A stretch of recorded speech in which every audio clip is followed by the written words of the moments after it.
The Late Night Alternative with Iain Lee on Talk Radio. We have ways of making you talk. I hope I'm not disturbing you. It's a little chilly tonight, and I thought you might like something to warm up the cockles, as they say. Oh, that's very kind. Shall I pop it in for you? No! I mean, no. Thank you. I know just where I like it. Forget your Burt Reynolds. Liz Fraser died. Liz Fraser died, guys. You know, Burt Reynolds, of course. You know, well done, sir. Excellently. Cannonball Run and 2, masterpieces. But Liz Fraser died, and now nobody's going to notice because of Burt. It's... Ah, man. I had such a crush on Liz Fraser when I was about 8 years old. What an actor, what a performer. Busy old show this evening, guys. Very, very busy show. Very busy show.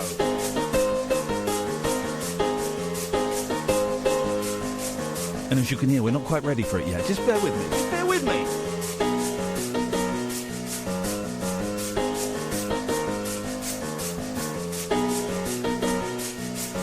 Just bear with me. Just bear with me. Good evening, dear listener. The Late Night Alternative with Iain Lee and Catherine Boyle. Hello, Catherine. What's up? I'd say that was confrontational. I believe you're what is known in the industry as a shock jock. I am. Oh, gosh. And screw you guys. Wow, what's your language, please? I mean, and your mums. So lots to talk about. We spoke to Manny. If you probably didn't hear it, 'cause it was right towards the end of the show last night. Manny is a regular caller, and he's a good lad. He's had a bit of a tough year. His dad died on a plane coming home from Pakistan earlier this year. And regular listeners will know that he's blind. He had an industrial accident about 4 or 5 years ago.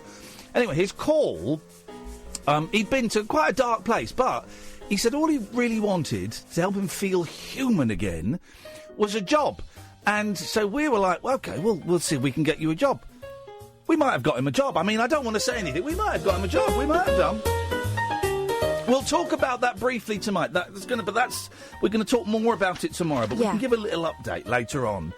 And we've got loads to talk about. But here's the thing, guys. Did you do your homework last night? I set you a very, very specific bit of homework because I stumbled across, and it was a stumbling, this incredible radio show. And you know me, right? I'm a radio geek, and I don't really watch TV much anymore.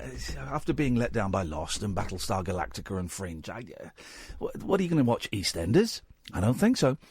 And yesterday I was driving back from somewhere, I can't think where, and I flicked over to Radio 4, and I was about 5 minutes into this incredible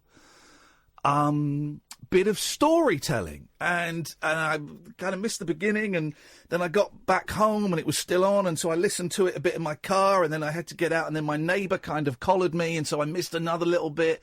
But it was incredible. It was incredible. It was I thought it was a one-off piece called The Life of Tara, about a homeless woman who lives in London. And I was tweeting about it. And then one of the people that made it, Audrey Gillan, got in touch and said, "Oh, you do know it's part of a series, don't you?"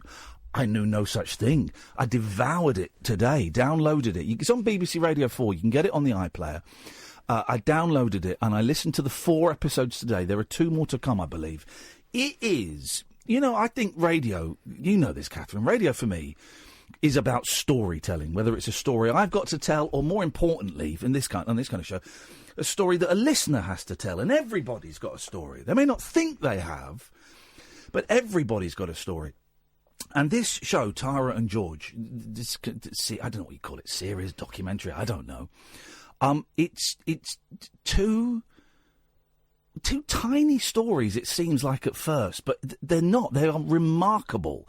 Anyway, I'll shut up talking because I'm explaining it terribly, and we've got Audrey Gillan on the line, who is one of the people that made it. Good evening, Audrey. Hello. How are you doing? I'm good. It's funny hearing your voice because I've listened to about an hour and a half of you today in my car. Well, thank you very much. I explained that in quite a ham-fisted way because both me and Kath we are caffeined up to the max because we're very tired. So do you want to describe what it is for those people that didn't get a chance to listen to it yet? Well, it's called Tara and George, and it is the story of two rough sleepers who are in Spitalfields, which is where I live, and they basically are almost always on a street round the corner called Fournier Street. It's one of the most beautiful streets in London. But that's not why they're there. They're not there because of its beauty. They're there because they're kind of looked after by the community there, and they find some kind of family and kindness there that keeps them there. So that's because it's round the corner from me. That's what drew me in, to be able to see these two people and tell their stories. And how long have you been talking to them, and how long have you been recording them? I've been talking to them for longer than I've been recording them. Yeah. And I've been recording them for 2 years. Wow. Yeah. That's quite some journey. And what made you what made you record them? What made you think, there's I hate the word show in this context, but I think you know what I mean. What made you think, there's a show here? I never ever thought it's a show. I don't actually like the word show in this context, actually. But I noticed George first. He seemed to me like a big old beardy guy who was pretty much always on the doorstep of Gilbert and George, the idiosyncratic artists who live on Fournier Street. And I would see him in the morning having a cup of coffee, and I'd sometimes see him with them, and it would make me think, okay. But it wasn't Gilbert and George that piqued my interest. It was George, and I wanted to know why George was there. And then I also noticed that he was with Tara, who is an older... George and Tara are 47 and 48. And Tara is a woman with a big red face, with weepy eyes, kind of lost in her face. And I just thought, how did you end up here? What is your story? And I just wanted to know more. By the way, the introduction of Gilbert and George, I think in episode 2, is that's a sucker punch that comes out of nowhere, doesn't it, Kath? Because this is the thing, Audrey, and I have caught up and I'm completely hooked. So thank you for making this thing. It's wonderful. You don't go for the, here we go with two very famous artists. You're not doing Lady in the Van without the van. It's really central on those two characters of George and Tara, and their relationship is kind of a love story, but not a love story. And the whole thing develops into something that you just don't see coming. We were talking earlier on about, comparisons to Serial and stuff like that. Serial had a very clear, from the outset, it said it was going to do a certain thing. You don't do that. And what I love is the fact that you just let it breathe and let it grow into something that no one can expect. Well, that's also because I'm working with an incredible producer who knows how to make a story breathe and give story space. And he's taught me so many wonderful things. But fundamentally, the story was interesting because, yes, they were looked after by Gilbert and George, but Gilbert and George is not the story at all. No. And it was very important to me to not make that the story. Gilbert and George give them a cup of coffee in the morning and sometimes take their possessions in when they need looked after and things like that. But it's not about Gilbert and George. It's about Tara and George, who live their life on the street. And I just wanted to know what led them there and why they actually remain there. And what is great as well is because obviously I don't live in London anymore, but I work in London, and London you see lots of homeless people, and and in other places as well. But in London you see lots, and I always make a point of saying hello, and I always make a point of making eye contact, and sometimes I buy them a bit of food, and in the past as well I've been known to kind of sit down. and have a chat. But it's so easy for a lot of people, I guess myself at some point in my life, to accept these living people, these humans, as just furniture. They can be viewed as street furniture. And we can forget that they are human beings, they are sons and daughters, they are mothers, they are brothers. You know, they are people with histories. The other thing, Audrey, is that, you know, Tara and George, in the course of the documentary series, you realise they can be quite loud and intimidating sometimes, but you don't seem fazed by it. Well, we don't want to do any spoilers for the people that might listen. No, and we're treading very carefully around this. You will have when you listened, you will have witnessed my fear at one point and me slightly backing off. Tara, in particular, is incredibly loud and can seem scary, but actually, she's just scared herself. Yeah. You know, she's pretty vulnerable, and she just needs some love, and she needs people to listen to her, which is really important in the reasoning for me telling her story. Well, we were talking about them. We can hear from them because you sent us some clips. Thanks for doing that. The first clip we've got is George talking about his relationship with Tara. Well, we are boyfriend and girlfriend in a way, but it's like keeping... say she's not allowed to come over where I live. She's not allowed anywhere near the building. Because she hit me over the head with a bottle. And I had stitches in my head. That's what bad the temper she had when she shouldn't have vodka. Just stay well away. When she shouldn't have vodka, just stay well away. But she hit you over the head with a bottle. Yeah, and she went to prison for 3 months. But she's still... She's still in love with me as well.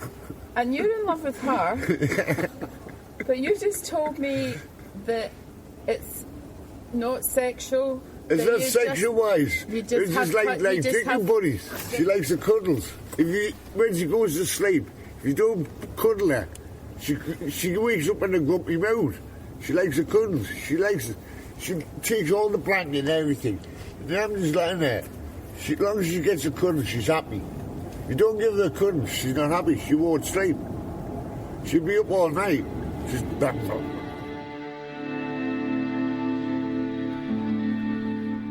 Have I got it right, Audrey, that George has a place in a hostel, but he prefers to sleep on the street with Tara? Yeah, George is in a hostel for older, entrenched, rough sleepers. But it's just a small room, and it's just him and the walls and a radio. And it's loneliness. And what can he do there? He needs people, and he needs community, and he needs this sense of family, which he has built here in Spitalfields, and ultimately he needs Tara. It's so interesting, and I'm treading carefully because I want people. You're right. We want people to go and listen to this. The first 4 episodes are up. I think there's another 2 episodes coming. Is that right? Yeah, and we're still making them. Are you? Well, this is. You sent an email today saying you're editing episode 5 today. Yeah, that's brilliant. So are you still? I actually recorded some stuff with Tara this morning. Wow. Which is now in episode 5. Wow. So this is a bit. Do you remember the series The Family, Audrey? The TV series in the 70s. I don't. Oh, you go and watch it on YouTube. It's incredible. It was kind of like the first fly-on-the-wall documentary, and it followed this family in Reading. It's amazing. And every TV show like that has copied that since. But there's a weird thing because the show starts going out about halfway through them filming it. So by the end of the series, they're quite famous.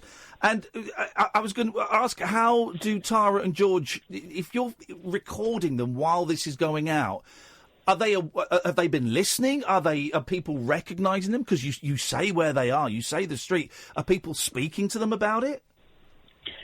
Iain, they are listening because I sat down on Tuesday with Tara to listen to quite an emotional episode in which she was holding a little speaker and was crying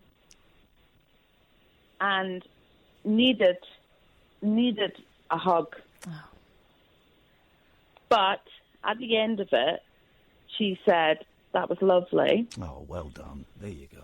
But what I have asked is, has anybody been coming along and asking you things or doing things? And they don't seem to have had any disruption as a consequence of it, which I'm very relieved about. Yeah. Yeah. Back to Tara, and you talking, and there's been mention of the fact that she needs a hug now and again, and actually you think that a lot of the loudness is to cover up the fact that actually she's terrified. There's a real sense of musicality with Tara, and I think you say in the documentary that, you know, you get little hints about her past from the sort of songs she comes up with, and she sings quite a lot, and we've got a clip of that. I think this is when you asked her what her favourite song was or something like that, wasn't it? Tara sings a lot, and to me, it seems like it's a way of her remembering her past. And as you know, if you like songs, you know all the words to certain songs, and she knows the words to certain songs, and a lot of them are about love and friendship and everything else. And we've sung quite a few songs together. Let's have a listen. Go on. By you, never one will ever hurt you. I'll stand by you. Do you know any more of that song? No. Always stand by him. So it seems to me that all your favourite songs are about love and friendship, right? Yeah. And why is that?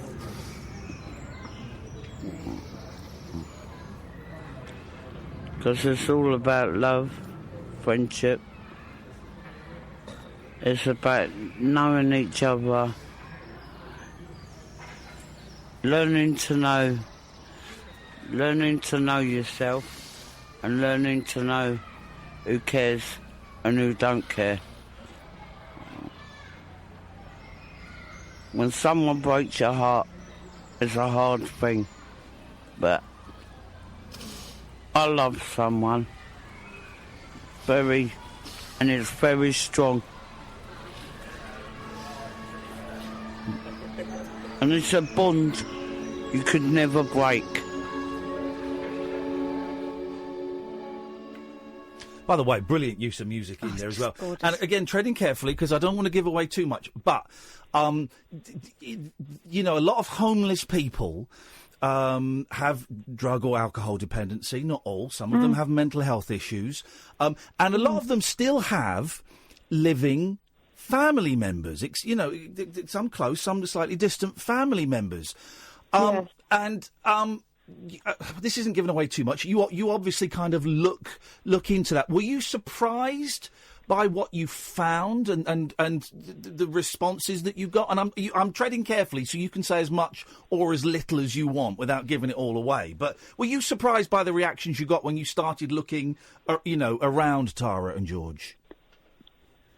Yes, and there are consequences to looking around their backstory and what led them to the streets and what their family story is as well, and trying to find family and to understand what has happened, and to speaking to people that might not necessarily want to know what is going on with these two people.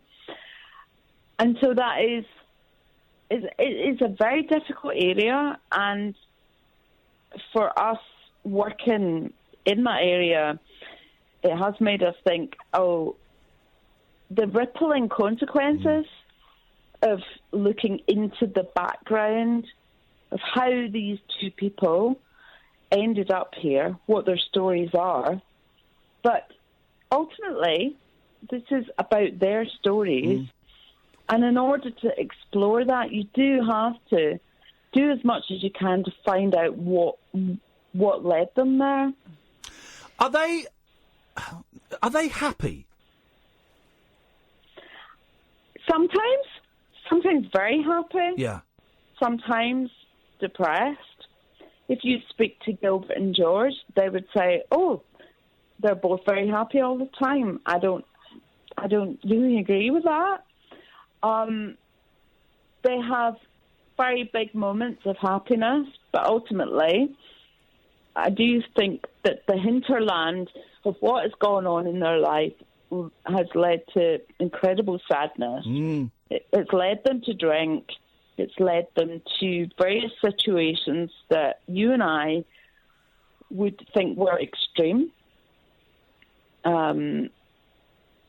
It's quite difficult to say things without doing the spoilers, as we say, but it has led them to extreme circumstances. I wondered if they... Because, listen, I'm an alcoholic and a drug addict, and I'm in recovery, and so when I hear people talking who it appears that they're alcoholic, I don't know, but do they express any desire to kind of get sober and, work on the issues that they've got? Or are they content, if that's the right word, to carry on doing what they're doing in that lifestyle they've got now? No, both of them very recently have expressed a desire to get sober. But given what you've just said about your past background, you will know, or as Tara said, it's not that easy to get off the drink. Yeah, you can't do it in a night, she says, doesn't she? She says one thing, and I want to get off the gargle. I'd like to, and George does too. But in their circumstances, which are not quite as easy as someone like yourself, someone like me, who might have a problem but lives in a house and has very much more kind of systems around us to help us do that. If you're living a very chaotic lifestyle, and the only thing that is your kind of, when you have mental health issues, when you have a background, the only thing that helps you assuage all of that is a 2-litre bottle of cider. It's very hard to not drink it. Oh, yeah, of course. Now, I know we're being careful about spoilers, but the third clip that you've given us is about what happened when you went to County Durham and you met Auntie Lillian. Are you cool with us playing that, Audrey? Is that okay? Go on. Oh, go on then. Here we go. One question can I ask? Is he still alive? Yes. He is good. This is George's Auntie Lillian. Maisie, get out. I can't believe I've found her. I'll put her in the kitchen. But she's invited me into her living room. It's morning. She's wearing penguin pyjamas and a snowflake dressing gown.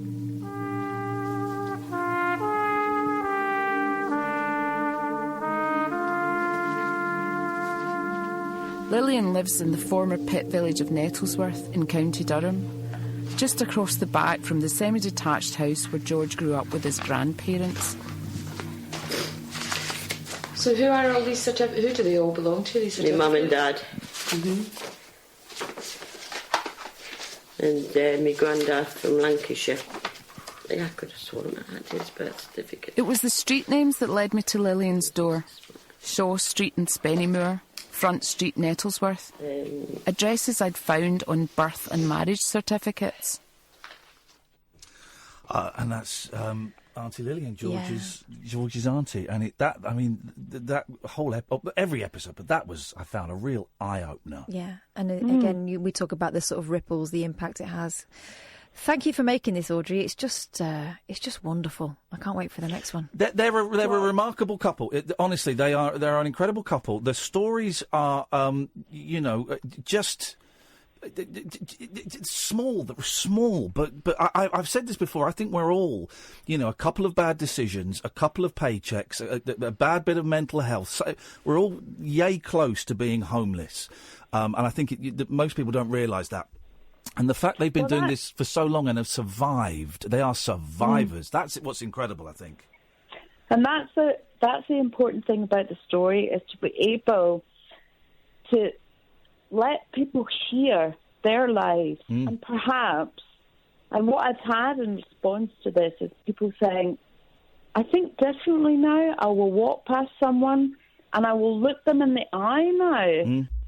And even if I don't have any money to give them, I'm going to talk to them. And that's kind of the important thing. It was never, ever the intention to be a campaign of peace.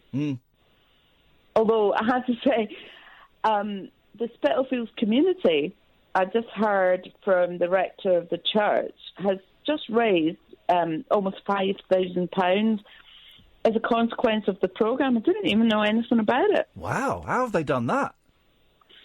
They sent out an email and said, this is a really important documentary about people living in your community. If you give some money, we will match it. And that's quite incredible. And I know this isn't what you're doing it for, but you watch those awards come rolling in. Honestly, Audrey, it's such a compelling story, and it's so well put together. You mentioned the producer. Do you want to name them so that they get the credit as well? Well, the producer is Alan Hall, who's utterly remarkable. He's kind of a magician in terms of the sound. It's like he's playing piano somehow. And he's been an utter delight to work for and to work with. But the one thing I would say when you say awards, we're not looking for awards. Our award is Tara and George liking each programme, and when I go and play it, I am anxious and nervous. On Tuesday, I went to see Tara before it, and I said, sweetheart, would you like me to come and listen to the next programme with you? And she said yes, and I said, if you don't like it, will you promise me you won't batter me? God. She didn't. Good. She loved it. Audrey, when does... Obviously, people listen to radio in such different ways now. The first 4 episodes are up on the BBC Radio 4 iPlayer. I keep calling it George and Tara. Go on. It's also available... It's actually not George and Tara, it's Tara. This is what I say. I was about to say, I keep calling it George and Tara, and it is Tara and George, so I'm trying to get that into my head. But go on, what were you going to say? It's also available on the podcast app, on iTunes, and quite a few other podcast sites. And there's 2 more episodes. And if people want to listen to the next episode live, when does it go out? It's out next Tuesday, 3 p.m, Radio 4. Brilliant. Hey, nice one, Audrey. Thank you so much for making it, and thank you so much for coming on. And I look forward to hearing the next couple of episodes. Well, Iain, thank you so much for stumbling across it and loving it so much. That's the best finds are always accidents. Honestly, I was sat in my car going, oh, this is incredible, and then my neighbour knocked on the window and I had to get out. But it is brilliant. Thank you so much for coming on. I really appreciate your time, Audrey. Yeah, well, thank you so much. Thank you for your support. Thanks and a lot. let's hope that we change something. Fingers crossed. Fingers crossed. That's Audrey Gillan. If you want to follow Audrey, at Audrey Gillan, Gilllan. I'm so tired. On Twitter. Alan Hall is listening as well, producer. Oh, well done, Alan. I know this because we've been emailing each other. Hats off. Thanks, Alan. It's well lovely done. job. Lovely job. 03444991000 is the phone number. This is Talk Radio. Experience the unconventional, Evening, boss. the unpredictable, and the completely unorthodox. Exactly. With rule-free Iain Lee. The Late Night Alternative with Iain Lee. I've got no internet for the last 4 days. On Talk Radio. So Jeff Goldblum was playing piano at was it King's Cross Station? St Pancras. It's kind of King's Cross. He was playing piano there. They got all these pianos at various London stations when really they should be buying cancer drugs and hospital beds. But you wouldn't get Jeff Goldblum trying out a cancer drug in a hospital bed, but you did get him, unless he was ill, you did get him playing a little bit of boogie-woogie at King's Cross St Pancras Station the other day, and everyone loves the big JG. Of course they do. Everyone loves JG, don't they? He was playing hits from his new jazz album, apparently. Well, they're not technically hits. Well, they're not hits. I'm going to say they're hits because I love Jeff Goldblum. I love Jeff Goldblum. Did you see that thing in the paper the other day about, or it wasn't in the paper, it was online, about the charity shop where every single frame had been filled with pictures of Jeff Goldblum? Yeah. That's beautiful. He is. I mean, he's got to be old now because he was kind of like a grown-up in the mid-70s. So he's got to be. I'm going to say 68. Okay. I'm saying 68 for the big JG. That's what I'm saying. Well, go on. 65. At least in showbiz years. Okay, so 68. He's so cool. But he does play Jeff Goldblum in movies. Of course he does. But why would you deviate if you were Jeff Goldblum? Why not? I've never seen a good Jeff Goldblum impression, but it can't be that hard to do. You can get the look easily with kind of the slick back hair and the glasses. Does he wear glasses? Yeah, he does. He's got glasses on. And he's got a very stilted way of talking. And I imagine... I'm Jeff Goldblum. It would be... Shut up! Do you want that as well? to dump two parts of that little thing there. 0344 499 1000 is the telephone number. If you want to give us a call, you're very welcome to. Last night at the end of the show, we spoke to Manny, bloke who lost his eyesight in an industrial accident, I think about 5-6 years ago. And he tried to... He was in the early stages of killing himself yesterday. That's where we got to. He bought a Stanley knife and was sat in a park, rolled up his sleeves and was ready to do it, and then managed, thank God, to think about his kids and his daughter's wedding and his son going to college and all of that stuff. And he managed to come back from the brink. And he told us that all he wants, apart from his eyesight, which isn't going to happen with today's technology until they get those kind of Star Trek hollow glasses. Do you remember it, like, every few years, there'll be a story like, oh, there's a thing now that can make Stevie Wonder see. It's like a microchip or something. I think they should concentrate on getting Stevie Wonder's hair back. But there's also a theory that Stevie Wonder isn't really blind, isn't there? I've heard that theory, and a lot of evidence on YouTube. But Manny said all he wants really is a job. He said he wants a job. He said he'll clean, he'll do anything. Doesn't he want money? He wants a job. Yeah, he feels useless. And so we kind of did a little tweet yesterday, and we did some tweeting today, and Talk Radio tweeted a little clip, and you guys retweeted it, and loads of you sent us suggestions. Little update, please, Catherington. So, my initial thought was the RNIB, not the lifeboats, but the birds. No. The Royal National Institute of Birds. No. Liz Fraser. No. Go on. The Royal National Institute for the Blind. Yep, birds. Blind birds. Birds and blokes. RNIBB. Okay, so I tweeted them. RNICBB. What? Royal National Institute for Celebrity Big Blind. Oh, my God. Go on, get to the point, come on! I'm trying my best, Please. man. They got back straight away. Really interested, gave me details of the helpline, said that they could definitely help Manny to find employment. No problem at all. I asked him if they could come on tomorrow. They're not going to be able to put up a spokesperson, but I will pass on all the details to Manny that they've given me. Birmingham Vision, I've got to give a big shout out to them. One vision, one hope, 1, 2, 1, 2 religion. Oh. Birmingham Vision. They're better than they sound from that description. You can use that, guys. Birmingham Vision, if you want, you can have that. I waive my fee. I waive my fee goodbye. You can have that Birmingham Vision. Gosh. And put that on your answer phone. Hi, we're Birmingham Vision. Nobody's here to take your call right now, but one vision. Oh my! Leave your message after the beep beep beep beep beep. Okay, so Birmingham Vision are going to come on tomorrow at 10 o'clock. I've had a word with Manny. He's going to come on tomorrow at 10 o'clock, and we're going to try and work something out. And then somebody sent us another, like a job agency or something. A that job might be agency. Able to help. Also, I've asked them to come on. We'll see what's what. At what point do we tell them that Manny is a ne'er-do-well? Well, they've had the clip, so they heard him drop the F-bomb. think it's only fair. It's only fair. That'd be brilliant if we can sort something out. And we'll be generous. We're only going to take a 15% commission each. Mm-hmm. So that's well, he said he wasn't bothered about the money. Exactly. So, but that if we can sort something out, that'll be brilliant. It's looking really positive. 499 1000. Ken's on the line. Good evening, Ken. Good evening, Ian. I was listening to that session beforehand. That was what a session. It's a good show. You should check it out. Tara and George on the iPlayer and podcast. Really, really good show. Yes. But I know many people who have been extremely hurt and destroyed in their lives. Even many people that had great difficulties. But there is someone who delivered them from their troubles. Let me think. Was it the Knight Rider? No, the one you mock.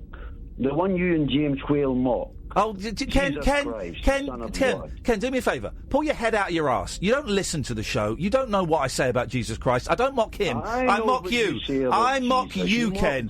No, I don't, Ken. Ken, pull your head out of your big anus, because I don't mock Jesus. I mock you, but you don't listen. Oh, Ken, if you're not going to listen, mate, what's the point in me talking to you? What's the point?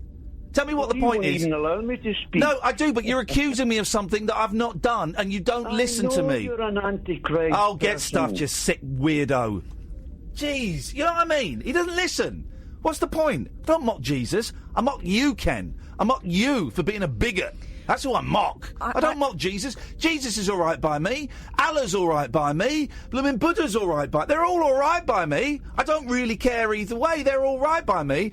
It's people like you, Ken, that are dangerous, that are not all right, people that don't listen, the religious fanatics of whatever faith it may be, Islam, Judaism, Christianity, whatever, the ones that don't listen because their heads are stuck up their backside and their Bibles or their Qurans or whatever is shoved in their ears. You need to listen, Ken. You need to listen to humans. You need to listen to real physical flesh and blood people with teeth and skin and eyes and tears and hearts. That's what you need to listen to if you want to become a Christian or a Jew or a Muslim, a good one. You've got to listen to people, and you've got to show a little bit of humanity, which is something you have been incapable of doing ever since you've been phoning me. This is Talk Radio.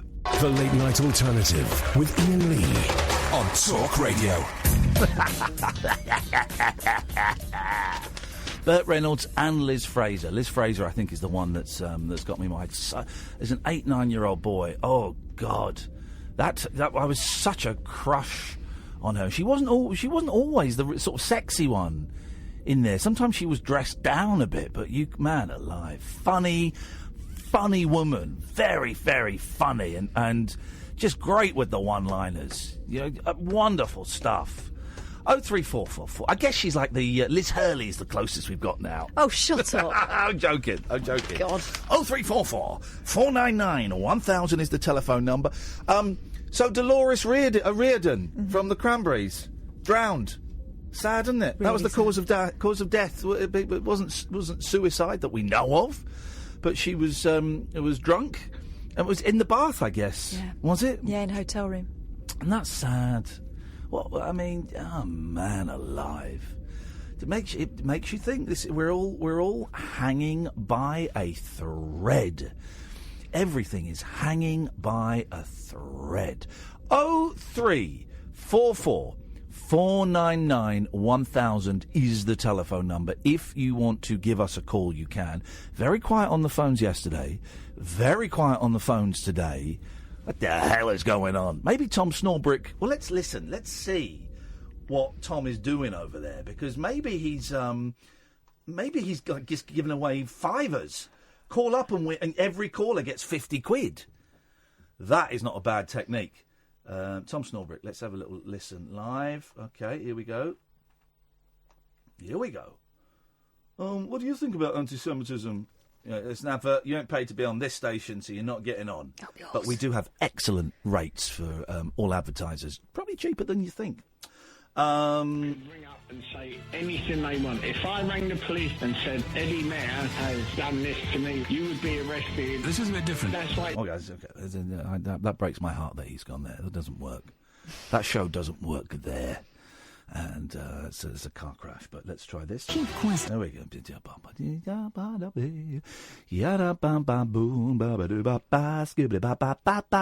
I can scat. I bet he's talking about Burt Reynolds. Is it what's your favourite Burt Reynolds movie? Mine is Cannonball Run 2. Boogie Nights. Mine is Best Little Whorehouse in Texas. Striptease. Mine is Smokey and the Bandit 2. Mine is Deliverance 2. Mine is The Best Little Whorehouse in Texas 2 on the Rocks. 69p. Flipping, they got adverts. That's what everyone's hooked on. That's what everyone's hooked on. It's adverts. I tell you what I was thinking today. I was listening to radio. Coming in, I was listening to Radio 4. Front row, arts, because I'm very arty guy. I tried to hang 3 ducks on my wall the other day. I only got one up. The second duck caused some of the plaster to come off. So is it the little duck that's up? No, it's the fat duck. Oh, wow. Yeah, fat duck's up. But I'm going to put ducks on my wall. And also, trying to hold them still was so tough. There we go. But I'm an arty guy. So I was listening, and they had a poet on. And she was reading her poetry. And I thought, huh? Sorry? She was reading a what? Poetry. Okay. What? What have I said wrong now? Go on. Poetry. She was reading a poetry. Poetry. She was reading a poetry. She was reading her poetry. Oh, her poetry. Yeah. Do you want us to go back to the tapes? Because you know whenever we go back to the tapes, I'm always right. God. Okay. She was reading a poetry. And I thought... Poetry on the radio is crap, is what you thought. No, I didn't think that. I didn't think that at all. I thought the whole genre of poetry is bollocks. The whole thing, it's just chances. It is just absolute chances. It's easier than writing a proper book, isn't it? Well, it is. But also, what is good poetry? Because I listen to something and go, oh, that's quite good, and people go, and that's a terrible poem. Then I listen to something and think, well, that's a load of rubbish. And we go, well done, that's classic. So what is good? It's just, I tell you what good poetry is. It's just if the liberal elite say that it's good, then it's good. Yeah. I could write a poem now, right, and it will blow your socks off, blow your mind off. But because the posh people wouldn't say it was good, then it doesn't count, and it's throwaway. And because if I were to make up a poem now, right, it would be as good as anything written by Shakespeare or Siegfried Sassoon. Well, hang on a or minute. Clive Owen, right? It'd be as good as any of that stuff, right? But because I made it up, and because I stole some strawberries on the jungle, and because I'm on the DAB, people will think it's crap, right? So this is what we're going to do tomorrow's show, is I'm going to read some classic poetry and some poetry that I've just tossed off, okay? Oh, okay. And you, dear listener, I should have done it tonight, but I was too busy watching Big Brother.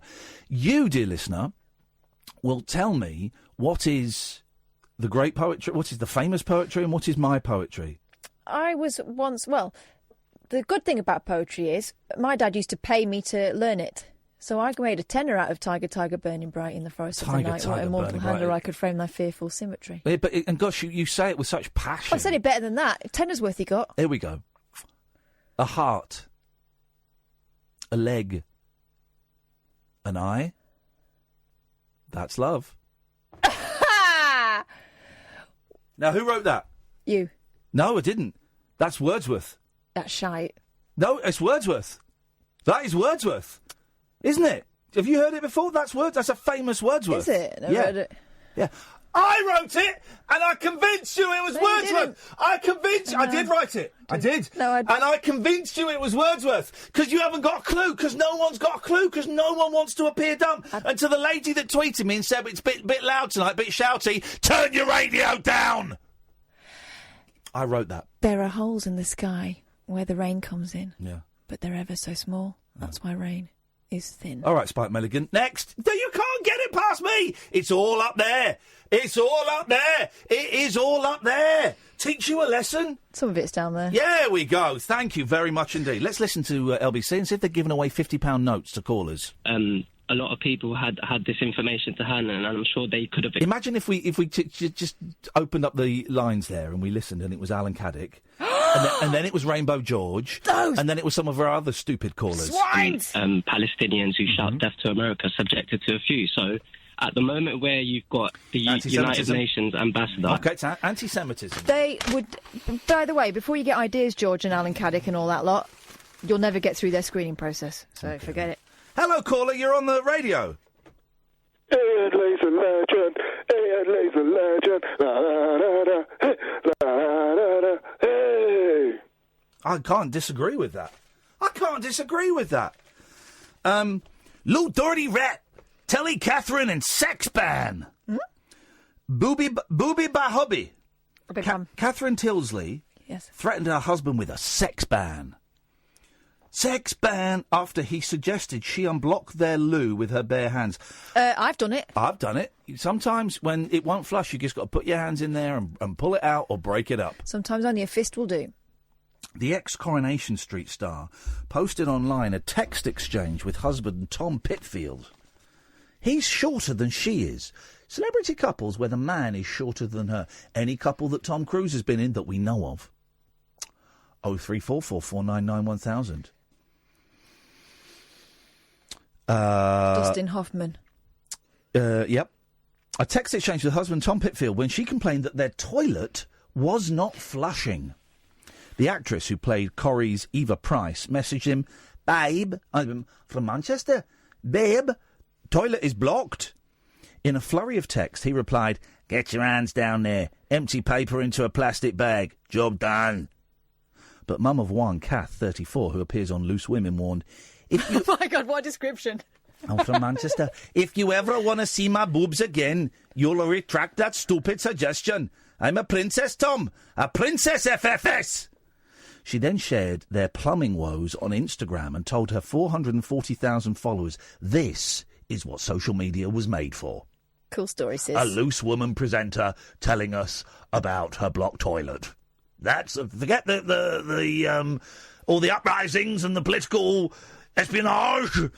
It's her, an ex-Corrie actress, telling us she's got a shit stuck in the U-bend. Wow. She then told her 440,000 followers, "Christ, my husband is quite clearly deluded this morning." As if. Male fans queued up to unblock her U-bend. Oh, my God. One wrote, "If boobies are the prize, I'll stick my arm down there with a smile on my face." Oh, God. Another added, "I'd put my hand down your toilet to see your boobs. I'd put my hand down your toilet to see your boobs." How romantic. I mean, really. And she immediately left her husband for one of those. For a bloke on Twitter who wanted to see her boobs. Isn't it? 0344 499 1000 is the telephone number if you want to give us a call. My so my washing machine is. This is as exciting as her boob story. My washing machine has got mould in it, so I put some some dirty sheets in to clean them, and they came out black. So I then read online, and one of the ways to get rid of mould is to bleach the washing machine. So I put a little bit of bleach in the rim, the rubber rim. That's where the mould is. And I squirted a bit more in the rubber rim. Then I squirted a bit more. And then I thought I'd put some in the drawer as well. No one uses the drawer anymore, but it was still dirty, clagged up. So there's 3 sections in the drawer. I didn't know which section, so I put it in all 3, right? I ended up putting about half a bottle of Dettol in there. And then 10 minutes later I went back, and I sent you a picture, Kat. I went back. I'll tweet the pictures. The washing machine was full of bubbles. Yeah. Like, full of it. I thought, oh, blimey, I've seen this in a movie. And then I went back 20 minutes later, and the floor was covered in bubbles. And then my house was covered in bubbles. How the hell do you get mould out of a washing machine? I got to buy a new washing machine. Oh, that sounds excessive. Doesn't it? Let's go to Michael. Good evening, Michael. Hello, good evening. Good evening, Michael. What have you got for us tonight, Michael? Oh, I don't know exactly. Yeah, do you know what? I just came from a poetry evening, and I agree with much of what you are implying or saying, driving at, in fact. Yes, you are saying I'm it. not even driving it. I'm driving at it. I'm saying it. I'm being explicit. You're not even implying it. No. You're just being right up front and going for it, sort of thing. Yes. Which is fine, yeah. Steady. I enjoy that. Having said that, if I may dare say, there are bits of poetry out there that are quite intriguing. For example? Okay. To be a Englishman, Daniel Defoe. Now, someone read this in this poetry evening. I was at the Amnesty International bookshop. Now, this is... No. Before you fall asleep, hang on a minute. Okay. It's just down the road from me, right? I live in Hammersmith. Okay. And it's a lovely bookshop, actually. If anyone ever goes to it... Has the poem started? No, I'm not starting the poem. Okay, yet, I thought this was the poem. Okay, because it's hard to tell these days. Yeah, I know. It's difficult to tell sometimes. Yeah. With poems, anything goes, really. Yeah. It's a bit like jazz. It's like playing all the wrong notes and in certain places. Okay, well, let's see. I know this works with jazz. Let's see if it works with poetry. 1, 2, 3. Get it. No, it didn't. My poem? Yes. You want my poem? Yeah, the poem that you said is... the poem I would write... Did you drink at this Amnesty International bookshop? No, I didn't. No, Were you smoking doobies? No, I wish I had been, but no, it would have made it more pleasurable. Perhaps. Oh, okay. So I'm reading Keith Richards' book at the moment. Actually. I really hated that book because at the end, the last paragraph. Give me a break. You must be joking. It's part of you in there. Sorry, it's a part of you in there. What do you mean a part of me? Well, of course it is. Right. Well, it's part of all of us. Michael, stay there, because I've got to go to the adverts, and you're a very, very silly man. It's a terrible book, that Keith Richards book. We'll discuss it more in a minute, and we'll hear Michael's poem. 0344 499 1000, the late night alternative with Iain and Kath, weeknights from 10 on Talk Radio.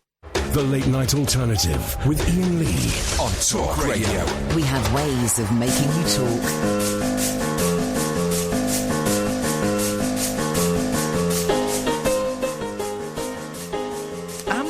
Right in thinking that someone is playing the sandpaper blocks in this. Was there an instrument at school that were two bits of wood covered in sandpaper and you just went... You just rubbed them together? Am I right? Anyone can make music, guys. Anyone can make music. I don't know, one of those shows tonight. 0344 499 1000. We've talked about a brilliant documentary series that's on Radio 4. We've talked about... what else have we talked about? Jeff Goldblum, Liz Fraser. Everyone's going on about Burt Reynolds, but Liz Fraser's died. And also, poetry. It's a con, isn't it? I'm going to say it. The Emperor is naked. Michael was at a liberal do-gooders poetry slam event tonight. I don't know why I'm saying that. Amnesty are a fantastic organisation. I don't know why. And also, I like being a do-gooder. Do-gooders are good things. I don't know why I'm taking on this slightly right-wing rhetoric, Michael. Well, I don't know about that either. I mean, there's slightly mad people there, really. So was there anyone... Were there any of the famous poets there? Oh, they were. Shelley or Byron? No, sorry. I know so little about poetry, I didn't know who they were. Oh, okay. They were quite. There was one chap that had met all sorts of people at the Cafe Royal. Yeah. But also, some of the poetry was completely bonkers. And I thought, what am I doing here? I hadn't been before. It's across the road, you see, so it was kind of like convenient. And I thought, well, why not? I've been in there earlier. Yes. You get some brilliant books in there, by the way, really, really cheap. It's a fantastic place to go, and you're donating to a fairly justifiable cause amongst the many causes that maybe are not so justifiable out there. But so I thought it was quite good in that respect. But yeah, there were a nice group of people. One woman was completely stark raving bonkers, mad as a box of frogs. Yes. She stood up on a chair and then started singing her poetry. Oh, well, that's not poems then. That's songs.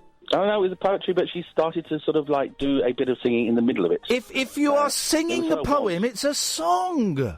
Thank you, Catherine. Well, I go along with you there, to be fair. But anyway, she wanted to do a bit of singing in the middle of it in a very high-pitched soprano voice, which sounded like a cat scratching a wall, but there we are. Beautiful. You know. Oh, I love... I'll put up with it, mate. I'll tell you what, I was stuck in there. I thought, I know... How much did it cost you to get in?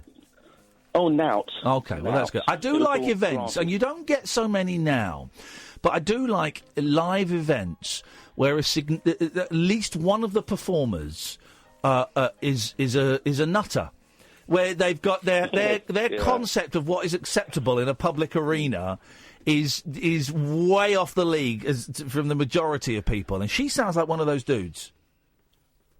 Well, you know, it's a funny thing, and you're quite correct. And another thing I was sort of dragged into, in the nicest possible sense, is I went and did a poem of... Now, it's funny you should say what you just said, because I have to reform you slightly there. I was at an event called Sonnet Sunday. What? At the Sonnet, as in Shakespeare's sonnet. Sonnet Sunday, yes. See, now, I can't have had much... whatever to drink, because otherwise I couldn't say Sonnet Sunday so clearly. Sonnet Sunday, yes. It's not Sonnet. Sonic Sunday. Okay, yeah. So, yeah, which was a celebration of Shakespeare's sonnets. Yes. At the Globe, and I was part of an ensemble where we sung Shakespeare's sonnet. Hang on a minute, Catherine's mouthing something to me. What are you saying? Oh, nothing. Okay, go ahead. Carry on. This is fascinating. No, what did you say? I've DM'd you, but carry on. Okay. Yeah, BNG. No, Simon Cowell was not involved at all. There was no judges, and we weren't slapped down. And we played the music on guitar, I myself personally, and harmonica, harmonica. Yeah. So those are songs. And no, hang on. And it was Sonnet 8 by Shakespeare. Yeah. And overrated. I think Shakespeare is overrated. I think he is overrated. Do you really? I do. That's slightly controversial. Well, but listen, that's highbrow controversiality. That my listeners. Why is he no good then? Why is he overrated in your view? Well, I just don't get the story. I don't think the stories are good. I don't think they're written well. No, I don't understand them. If I go and see a play, I think that's the key phrase there. Yeah. You don't actually understand it. No, I mean, and I don't say that as a pompous person, because believe you me, half the time I don't understand them either. But, yeah, exactly. Well, all right. Well, this is the thing. But half the time I do. I really do understand the bits that you do. You're saying that for something to be good and considered high art, you've got to not understand it. You snob. You make me puke. I'm going to get a sonnet and shove it down your throat. See if you understand that. The sonnets of the streets. Down my throat. I had a sonnet shoved down my throat. Yes. And it was quite pleasurable, actually. It was quite an interesting experience. So we then sort of took the sonnet and then shoved it down other people's ears. Right. And they actually really appreciated it, especially when the guitar and the harmonica kicked in. I thought, what is going on here? What is this? What is this crazy? Crazy modern sound? I don't. He's got a wooden box with metal strings, and I don't even know. It looks like he's holding a tiny little thing in his mouth and blowing on it. This is crazy. Did someone stand up and shout Judas? I'm good at it. I tell you, I'm good at it. Okay, well, I've got one across the room there. You want to watch it, or I'll take it out. Kath got the Bob Dylan reference. Well, I'm sure it was great, but I do think... actually. All right. Wow. Whoa! No, well, the justification for that... Good for you! In the reaction. You know, the reaction was terrific. You sure they weren't just clapping because it was over?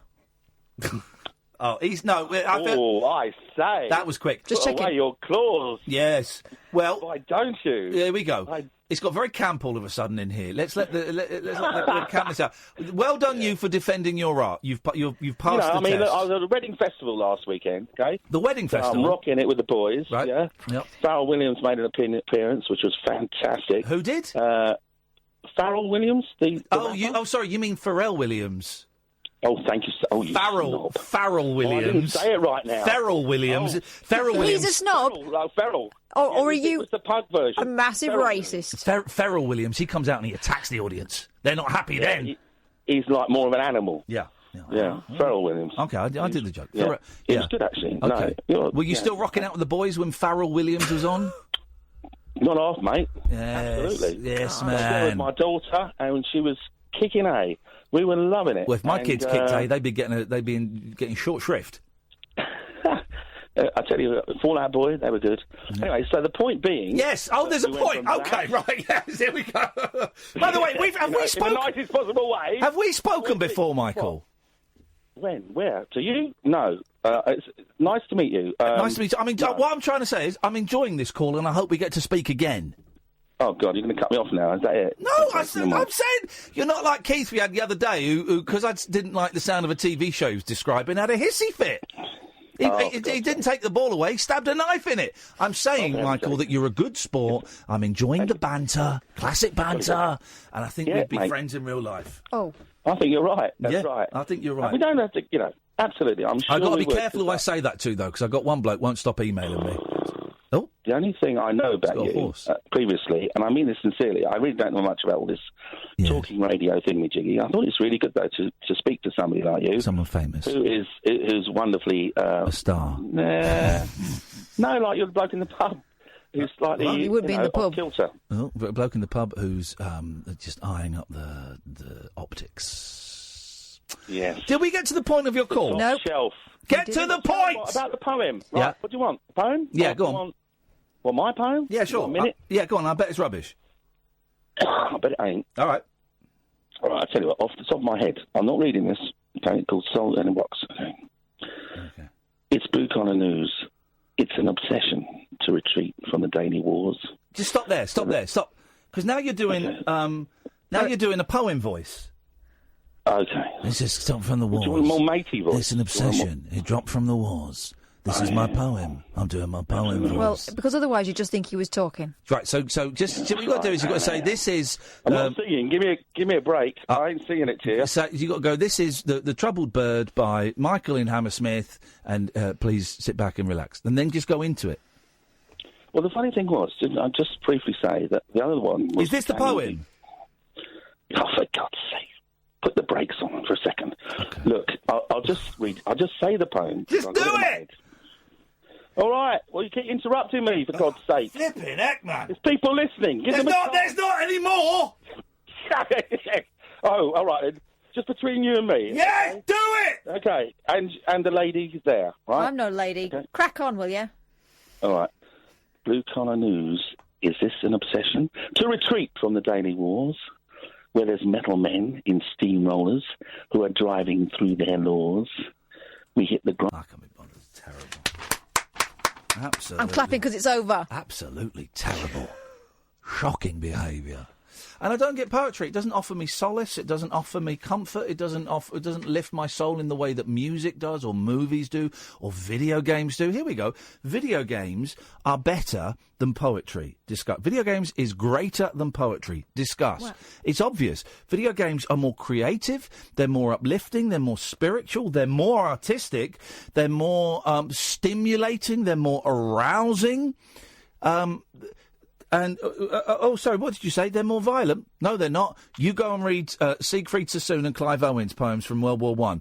Those are violent. Those are bloody disgusting, and I use the word bloody deliberately because I've read their poems and they use that word in there a lot.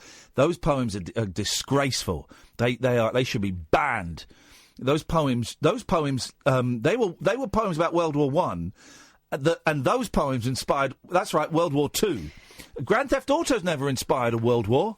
But Siegfried Sassoon has. And here's the thing. He also invented shampoo. Hang on a second. You're all being sucked in by the poem voice. Yeah. You read anything in the poem voice over Nimrod, yeah, and you will have a tear in your eye. And it's just the swell of the music and the lull of the voice. The rest of it is generally pony. Michael's on the line. Good evening, Michael. What happened there? Sorry?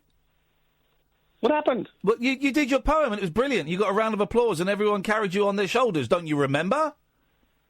Well, I wasn't listening to the radio, was I? Because I had it turned off. I don't know. Did you? We listened to the poem and we enjoyed it. You didn't listen to the poem. You cut me off in my prime. I did no such thing. 0344 499 1000. This is Talk Radio. Late night conversation worth losing sleep over. The Late Night Alternative with Iain Lee on Talk Radio. We have ways of making you talk.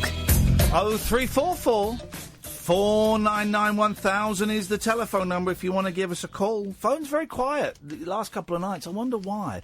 I do think the shows haven't been great last couple of nights. I know you'll disagree. I don't think they've been great the last couple of nights. I got sent an email about the one last night saying how great it was. Yeah, but from who? Someone important?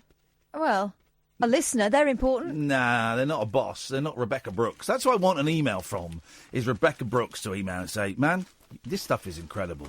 How do you do it? Come and meet me, and we'll let's talk numbers. Up the numbers. Up your pay numbers. I don't care that no one's listening. I want to give you more money. Really, she knows.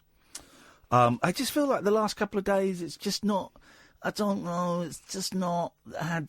I'm going to say it, this whole week, actually, it felt a bit flat to me. And I'm not saying it's people go, oh, no, Iain, the show's great. I really love the show. I think you're doing a really good job. It's the best it's ever been. Get stuffed! Get stuffed. Put your tongue away. I'm not going to kiss that. Not after it's been there. Dear God, you lot disgust me. But I just feel like there's something... we're obviously not saying the right combinations of words. Otherwise, we'd be getting loads more calls. I wonder whether it is having guessed at the start. Yeah. No, that always makes it a little bit harder. But my experience has shown me that we should have picked up calls by the second hour. It always makes it a little bit difficulter, if that's a word. It's not. But no, I just feel like I'm not firing on all cylinders, man. I just don't know why. Anyone's got any suggestions on how we can make the show good? Yeah, sure, why not? Then 0344 499 1000. Cue annoying calls. No, we won't get any calls. We won't get any calls on the back of that, because even as I'm saying, I'm thinking, that's not the right combination of words. No, it's not. It's not the right combination of words. Let's try this. George, what's the right combination of words to get callers on? Okay. George, what's the right combination of words to get callers on? Talking about poetry, I suppose. Oh, well, maybe that's it. Poetry doesn't get people horny. Well, we're told it does, but trust me, it don't. That's why Morrissey's a virgin. And I still can't work out why you're so reluctant to play my poem. And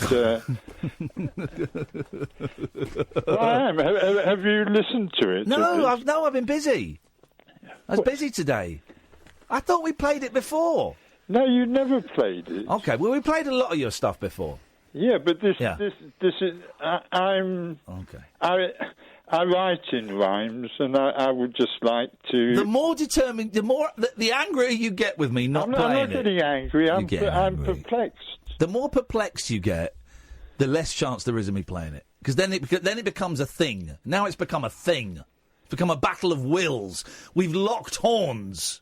Our horns are locked. Would Dotton play it for you? I doubt it. Would Dotton play any of your music? He has done on my music. No. Okay, and have we? You did play something there once, we go. I think. A couple of times. More than once, RG. More than once, RG. So we're better. We treat you better than Dotton Adebayo. That's what you're saying. And still you complain. Still you complain. No, I'm just wondering why you're so reluctant to play Iain Dury reciting a poem that appeared on a CD that everyone involved in the Irish... Because it'll be rubbish. It'll be like Nigel singing Carrickfergus. No, it's not. It's really not rubbish. It's right. All right. This is what we're going to do. We're going to play it, George. Oh, lovely. No. This show is nothing if it's not a democracy, and it's not a democracy. We'll play it, and while it's playing, people will call up, and their calls will come straight to air. 0345. Now, what's the number? 44. 0344 499 1000. If we get 3 people saying it's brilliant, it stays on. If we get 3 people saying it's pony, it gets booted off. Okay. 0344. And you're not allowed to moan about the result. Of course not. But you will. Of course not. No, I won't. Oh. Right, what have I got to type in? Iain Dury, Rainbow Land. Okay, 0344 499 1000 is the telephone number if you want to give us a call. We are going to play this, Iain Dury, Rainbow Land. 3 votes say it's brilliant, it stays. 3 votes say it's pony, it goes. 0344 499 1000. Here we go.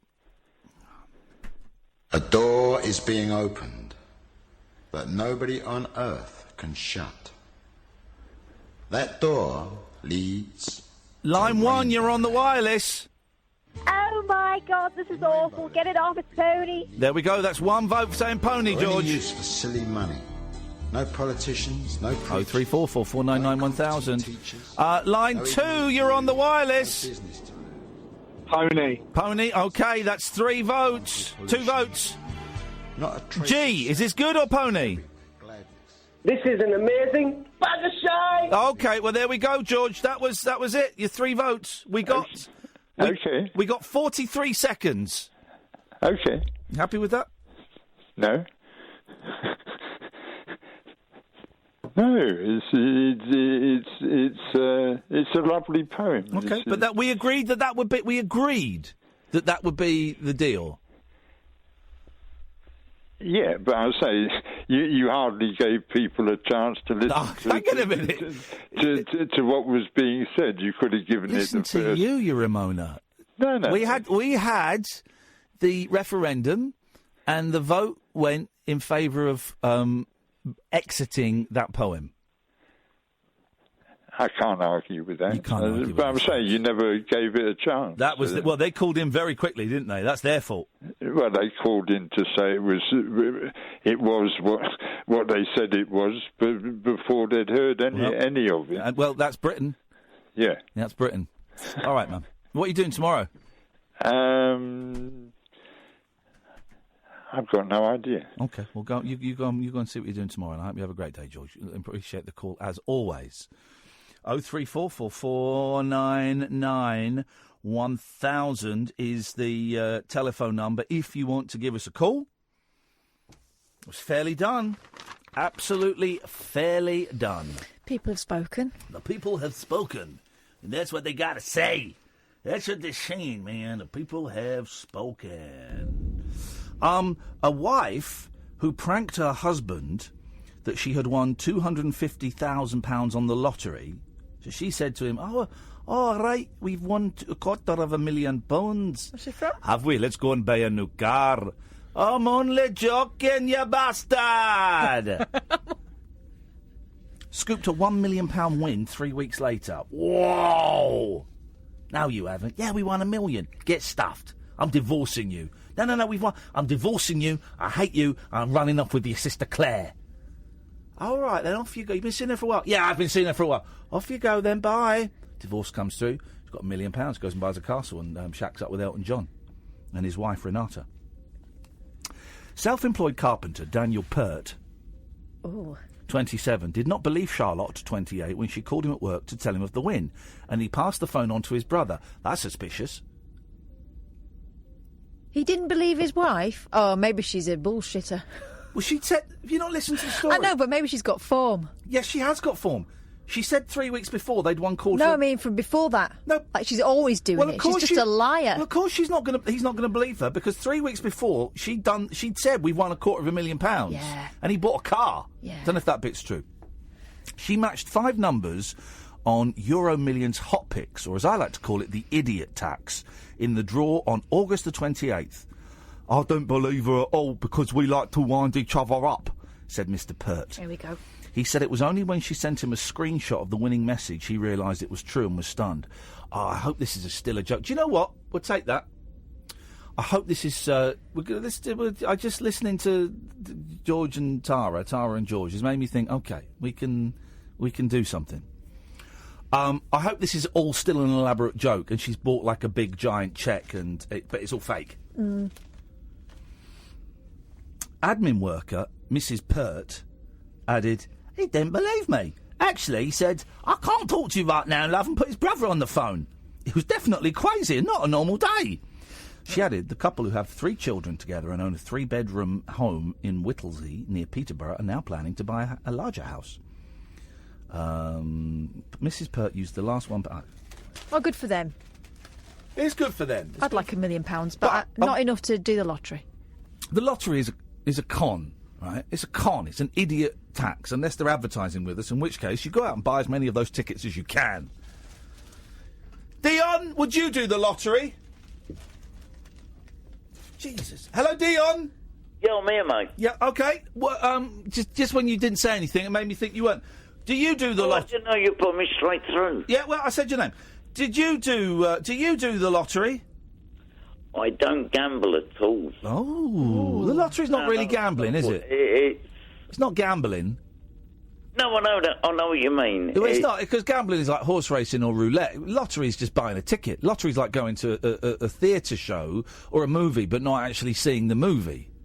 I know what you mean. Yeah, my shop next door does all the... Yeah. You know, the little tickets? Yeah. You know, the ones where you can have a scratch card? Yeah. They're just a bit of scratch fun. tickets. They're just a bit of fun for the kids. I haven't got any kids. I used to love a good scratchy when I was a kid. I used to love a scratchy. It really is just an absolute joy. Sorry about last night. I know I phoned up, but... Did you? I got sidetracked. Someone came round. Oh, yeah, you hung up. You bottled it. No, I didn't hang up. You Got a bottled better it. offer. And The dealer came round. no, not No. What's her name, Dion? her name. Yeah. No. Lady of the night. It was a lady who lived with me for 3 years. Your lover. Is your lover? She stayed last weekend. Yeah. And you made love? No, I didn't. I thought I'd be a gentleman and not do it. What? Hang on a minute. Gentlemen make love. Bounders do it. Bounders do it, and cowards don't do it. Well, we just slept together and... So you made love? No, we didn't. You spent the night in bed with a woman and you didn't put anything inside her, or she didn't put anything inside you? No. What is this madness? Who was the big spoon, Dion? Pardon? Who was the big spoon? Yeah, well, she's coming round to stay this week. Okay, there we go. That's good. And, Make love to her. Tell her... probably will, yeah. Yeah, good. With consent, of course. Of course. Well, yes. I mean... Always get written consent. I'm not going to do it in writing. Oh, no, you should do. Make love to you, please. I tell you how I do it, Dion, and it's a little bit of fun. And now I'm single. It's a little bit of fun that wider part of the population might get ready. I joke and say, as the night is progressing on an early date, I'll say, look, let's get this out of the way now. I'm a modern man. I really support you and your sisters in the Me Too thing. So, look, I think we need to agree. I just want to get your consent that I can hold your hand, right? And she goes, oh, that's so sweet.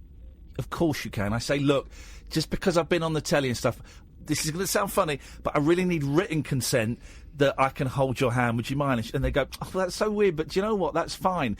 And I say, and here's the thing. I've written the contract on my dick. Oh, come off it! And I get my willy out, and it's a legally binding contract on there. And they've got to sign it with a Sharpie that they hold up their bum. No, that's good. I must admit... I'm appalled. I'm not high-fiving that. You're disgusting. There we go. You're an affront to all women. And on the back if they want. But I thought I worked out the punchline halfway through that story, and I made it's a good gag. It's a good gag, that. I'll tell you something. I love a song. I don't... You know the band Squeeze? I love the band completely Squeeze. ignoring that. I do. One of my favourites. He didn't get it. We've had Glenn Tilbrook and Chris Difford on the show. Chris Difford sat where Catherine is sat now, holding a guitar. But I love... Anyway. Back to me. Lyrics that are cool for cats. Cool. Where he goes out to a disco. Yeah. And he takes the dog. Spend a little money and I get a little rash, and all I get for all of that's a nasty little rash. It's on. The other one, after that. Okay. Sing it. Like I put a disco and I think I've got a pull. Yeah. Yes, it's in the telly, isn't it? But he takes her home and then he says he gives the dog a bone. He said, I'm inviting him a coffee and I'll give the dog a bone. It's misogynistic filth. Chris Difford is a genius.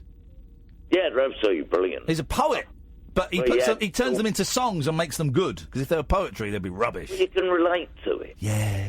It sounds like Jules Holland was a keyboard player, wasn't he? He was for a little bit, then he bailed out. Only for a bit. Only for a bit, then he bailed out. He went a bit weird. He went a bit greasy in the hair department. Yeah. Slick back. Oh, one thing I was going to say. Yeah, I got that.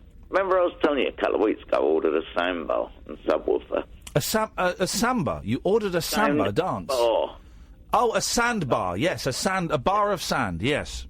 Yeah, for my TV. A bar of sand for your TV?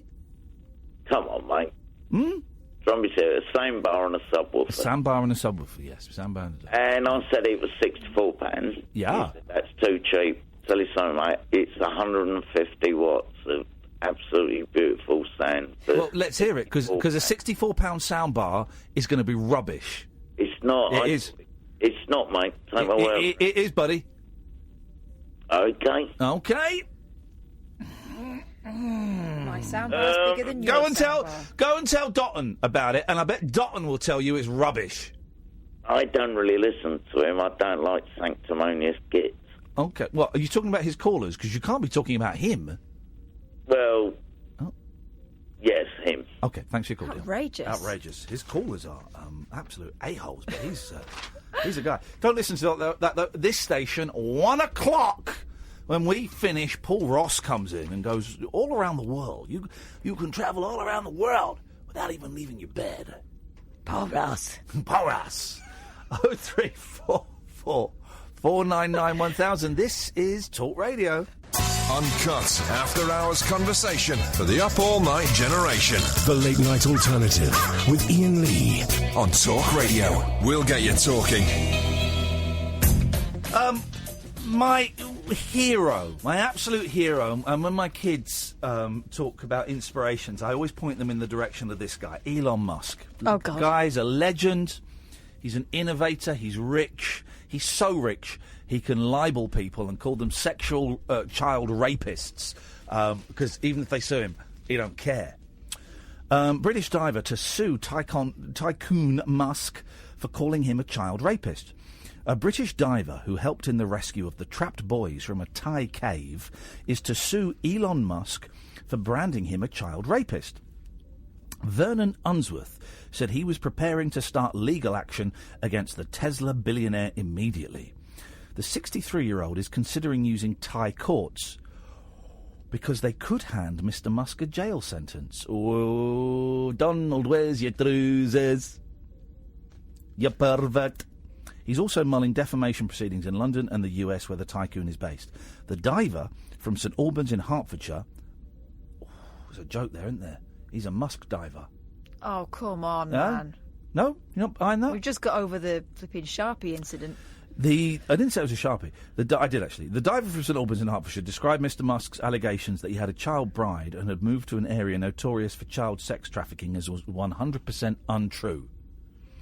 I've been told to be very careful because this guy may do anything to make my life difficult, he said. Mr Musk had accused Mr Unsworth of being a pedo during the rescue of 12 schoolboys from the Tam Luang Nang Non cave complex. That's actually what it's called. I wasn't just making it up. You thought I was being racist. Tam Luang Nang Non. That's what it's called. I'm pronouncing it. Earlier this week, he renewed his baseless attack by telling a reporter to stop defending child rapists, and claimed I've got a chuckle in my voice because it's so insane and so arrogant and it is rich boy bullying a hero. Mm-hmm. Jealousy. Because he's not worried about money, but it'd be delicious if he got banged up for it, wouldn't it? Yeah. He moved to Thailand for a child bride who was about 12 years old at the time. Mr. Unsworth's girlfriend, Waranan Ratrawipfukun, 40, yesterday said she was no child bride. She met him 7 years ago when she would have been at least 32. She runs a nail salon and lives with Mr. Unsworth in the countryside at Chiang Rai, near the scene of the cave rescue. She told The Times, the news about him being married to a 12-year-old child is laughable. As of now, everything will proceed according to the law. I really do hope they sue him. I really hope they spank his ass, because this is it's just incredible. And you kind of think after he did it, all right, he's not. It was revenge, wasn't it? He's used to getting his own way, and he felt humiliated in a public arena. And this Mr. Unsworth, laughed in an interview about that. All right, fine, okay, you said it in anger, you retracted it, you apologised, but then to come back with it, and also to apparently fabricate a whole story that's clearly disprovable is nuts. Mr. Unsworth, 0344 499 1000. Mr. Unsworth was the first foreign rescuer on the scene of the cave drama. He had an intimate knowledge of the tunnel system in which the 12 schoolboys and their coach were trapped. But he incurred Mr. Musk's wrath when he said a mini-submarine proposed by the tycoon to help in the rescue had absolutely no chance of working, describing the offer as a publicity stunt. Mr Musk provided no evidence for his initial jibe and later deleted the posts and apologised. However, he has continued the attack in astonishing emails to a BuzzFeed reporter. In the emails, which Mr Musk, 47, claimed were off the record, he said Mr Unsworth was an old, single white guy from England who's been travelling to or living in Thailand for 30 to 40 years, mostly Pattaya Beach, until moving to Chiang Rai for a child bride who was about 12 years old at the time. Where has he got this information from? He suggested Pattaya and Chiang Rai were hotspots of the child sex industry and added, I effing hope he sues me. Mr Unsworth said he'd never visited Pattaya or any other areas of Thailand with similar reputations for depravity. What Mr Musk is saying is any foreigner living in Thailand is a pedo guy, he added. I've never been to places like Phuket. I've never been to Pattaya. Never been to any of the islands. Mr Unsworth, a financial broker, splits his time between the UK and Thailand. He's being represented by US-based defamation lawyer Lucian Wood. Musk can tweet his vindictive and vicious lie 100 times and it will still be a lie, said Mr Wood. Paedophilia is too serious an issue to leave unchallenged. And it's kind of that thing now of Trump and of Prison Planet and of Twitter and of Alex Jones and of Twitter, where you can say anything now. You can say anything and people will buy into it. I bet, and I've not looked, there will be people on Twitter going, well, he probably is a pedo. I bet, Elon Musk is probably, he wouldn't say it if it wasn't true, and he does spend a lot of time in Thailand, and we all know there'll be people who back this up and think this is credible. But it is this whole culture of you can say whatever you want from the other side of the world about who, or next to them, about whomever you want, or whatever you can say anything. You can say anything, and there is very little consequence. There's a few people been put inside for short time for racial stuff or threatening to rape someone or kill someone. There's a little bit of that, but not much. But also, this guy, what's this guy going to get? He's going to get a fine, $50,000, $100,000? Probably won't be that much. And he's a billionaire. That's loose change for him. It's loose change. People need to think more about what they say. It's also that man-baby reaction of, you've made fun of me, and so I'm going to get my revenge by going for you. Yeah. Like that. It's incredible. It's a strange old world that we live in. I really do think that we'd all be better off without Twitter. I've been having so much fun on Twitter. Can I give you a clue? Right. I'm going to give you the legend to work out the map, right? Every time I write about mental health on Twitter, it's 100% genuine. Everything else is bollocks. There we go. It's out there. It's out there, right? It's out there. There's the legend, okay? And I'm not saying that again, okay? That's yours. Deal with that as you see fit, okay? Deal with that as you see fit. 0344 499 1000 is the phone number. This is the Late Night Alternative on Talk Radio. The wild man of late night radio. The Late Night Alternative with Iain Lee on Talk Radio. We have ways of making you talk. 0344 499 1000 is the telephone number. Although you guys don't want to call in, that's fine, man. That's fine. We'll just sit here and do whatever, man. A bike created on a hillside to celebrate the Tour of Britain has been turned by jokers into a giant willy. How have they done this? Okay, so it looks like it's cut into the grass, but it's not. The artwork, made of cardboard and reclaimed plastic, was commissioned by a local green group. But hours after racers passed by, residents saw the saucy alterations to the design on the side of Capstan Hill in Ilfracombe, North Devon. Project coordinator Seth Conway said some people obviously thought it would be fun to rearrange the spokes and the wheels. And it is a lot of fun. I mean, they've done a great job. That's good, isn't it? That is good. It's a giant phallus with testicles. Because I thought that was like one of those chalk things cut into the ground. If they just put it there with plastic, then they deserve to have it vandalised, don't they? Too easy. They made it too easy. Oh, here's the thing we did yesterday. Look. Gwyneth Paltrow's lifestyle brand, Goop. That's a terrible name. That's a lousy name. Will refund buyers of its vaginal eggs to set. How long have these vaginal eggs been out for? And are they clean? Oh, God. No. How long have they been out for? I remember them talking about it last year, I think. That was after she talked about steaming it. But these have been out for, but not just her vaginal eggs. Oh, forever. Forever? Yeah. Gwyneth Paltrow's lifestyle brand Goop will refund buyers of its vaginal eggs to settle a lawsuit over their unproven health benefits. It's the second time the US star's website has been in hot water after allegedly touting a DIY... Do you know what the other thing was? Can you guess? I'll start this, right? So I'm going to give you the first two words. There are two more words. Second time the star's website has been in hot water after allegedly touting a DIY coffee... Two more words. Coffee? DIY coffee... Enema. Yeah, it was. How did you know that? Because she's obsessed with flushing out bits that... If you're going to flush out your bum, don't do it with brown stuff. How will you know if it's been effective? I thought a coffee enema was just an espresso.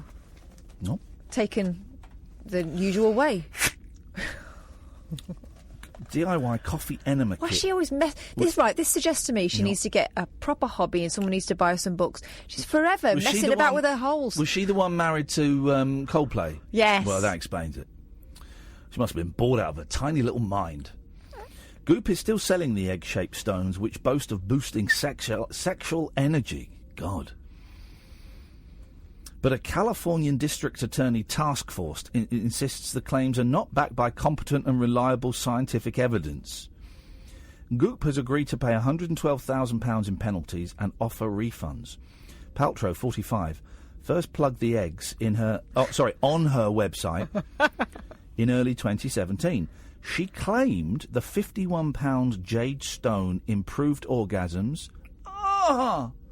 vaginal tone, and feminine energy. Well, that's nothing. What is feminine energy? Sass. It increases your sass by a factor of 10. The Oscar-winning Iron Man star, that's where I've seen her, urged women to clench one in their vagina all day to work the pelvic floor. I wonder if you have to lay it when you're finished. No. The jade and 42 pounds rose quartz were also said to balance hormones, regulate periods and improve bladder control. Here we go. But doctors warned the eggs could lead to bacterial vaginosis. God. Tell me about it. Isn't vaginosis an Oasis tribute band? And deadly toxic shock syndrome. Goop's £17 Inner Judge flower essence claims to help prevent depression were also blasted. Orange County District Attorney Tony Rakalkas said it's important to hold companies accountable for unsubstantiated claims. Goop has not admitted wrongdoing, but said it wanted to settle quickly and amicably. But she's like, I mean, does she own this company? Or is she just like the face? She's not the one making the scientific claims, is she? Is she? Because I don't think she's a science. She's very, very good as Polly Pepper or whatever it is in the Iron Man movies. But she's not a scientific science. She's not a scientist. No, it says on here that if you look it up on Google, it says that you get cutting-edge wellness advice from doctors, vetted travel recommendations, and a curated shop of clean beauty, fashion, and home. So who is she hired to spin this bullshine? Gwyneth Paltrow, you got some really tough questions you got to answer. You can't hide from me for this the whole time. You can't escape me. I'm going to get you on the late night alternative, and you're going to answer those questions. You're going to be made to answer those questions, and then I'm going to invite you into my consensual sexual contract agreement negotiations. I got something for you to sign, baby.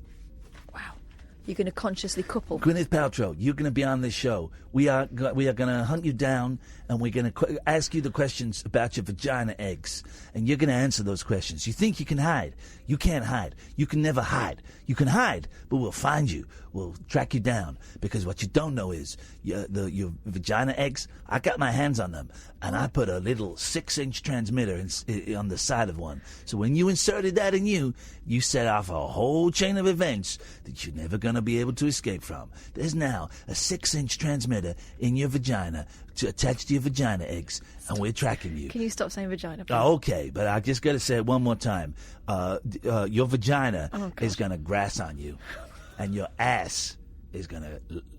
your vagina is going to grass on you, and your ass is going to pass on you. Gwyneth Paltrow, you're going to be dead meat. All because of your vagina. Telling us where your vagina... Stop saying vagina! Your vagina is tiddle-tattling. Your vagina is tiddle-tattling. I think that's the nickname you gave it. Your vagina, Gwyneth, is telling stories on you. And we're listening to those stories. We're listening close. We're within breathing distance. Oh, God, please.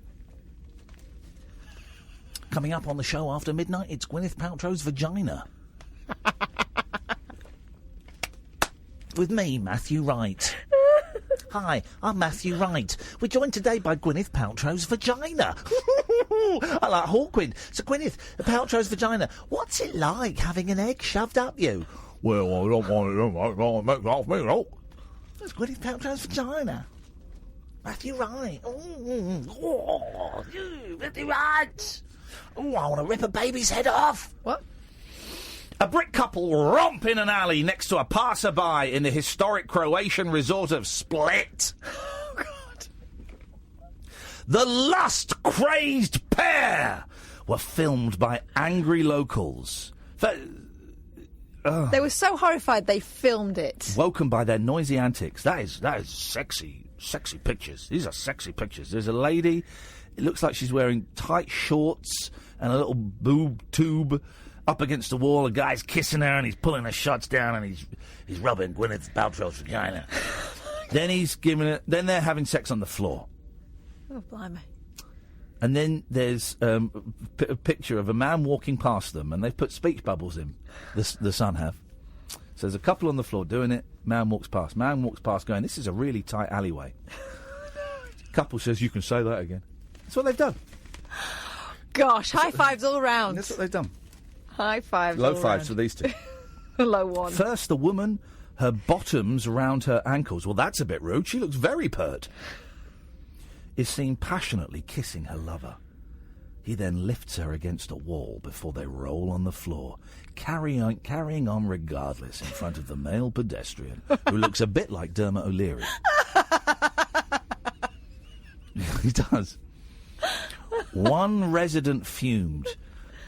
Croatia. I'm from Croatia.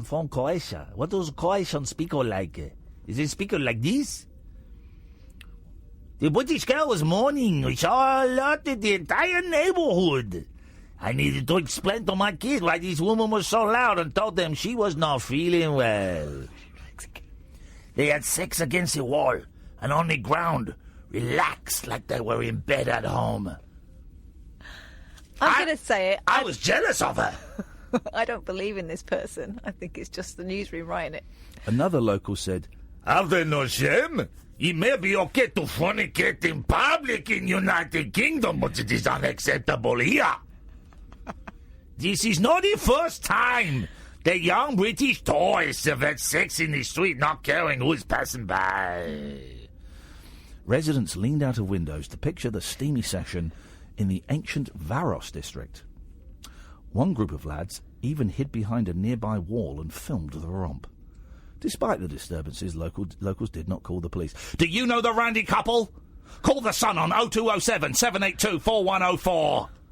Email us at hornyrandycouple@thesun.co.uk or WhatsApp us. WhatsApp the Sun. Gosh. All those people horrified. Not one person called the police. Everyone filmed. Yeah, man alive. Horny times. We've got a couple of calls. Good evening, Nick. Oh, hi. Yeah, I just want to put Gwyneth Paltrow's eggs to one side for one moment and say how wonderful it is about India, the news today, that gay rights have been decriminalised. I don't know whether anyone's mentioned it, tonight? I mean, just it is exciting. I was trying to think of a joke. I couldn't think one. Best I could think of was India Willoughby from Big Brother. Then I was thinking of when people phone in and say India, but I couldn't. So yes, it is good news. There wasn't a referendum. You couldn't have a referendum in India. That's too big. Did the government just like decide it then? Well, it used to be underground. I mean, I had a thing about 5-6 years ago with a guy from India, and while he was over here, we sort of saw each other, and then he went back to India to get married because it's very confusing, but it was all underground. But now it's been decriminalised. I just think it's wonderful news. Well, it is wonderful news. It's great. It's brilliant, and we should celebrate it. And you're well done, Nick, for pointing it out. It's superb news, and let's hope that Pakistan back up their ideas now. Oh well, there's a different story. Yeah, well, there's a completely different story. You can get flogged for being gay in Pakistan. You can get I think stoned to death over there. It's crazy, isn't it? That all it is love. It's all it is, and you know, it was still illegal. Hey, listen, nice one, Nick. Thanks for sharing that. You're absolutely right. We should be celebrating that. Thank you. You're quite welcome. Good night now. No, good night now. What a polite young gentleman. 0344 499 1000 is the telephone number. If you want to give us a call, you'd be very welcome to. We've got a couple of calls on the switchboard. We will come to you straight after the news, if you want. What have we talked about? We've talked about India. We've talked about Jeff Goldblum, Dolores O'Riordan, poetry. Jeff and Tara. No, not Jeff and Tara. Tara and Jeff. George. Tara and George. And we've talked about Gwyneth Paltrow's vagina, and it's eggs. 0344 499 1000. This is Talk Radio. The Late Night Alternative with Iain Lee on Talk Radio. We have ways of making you talk.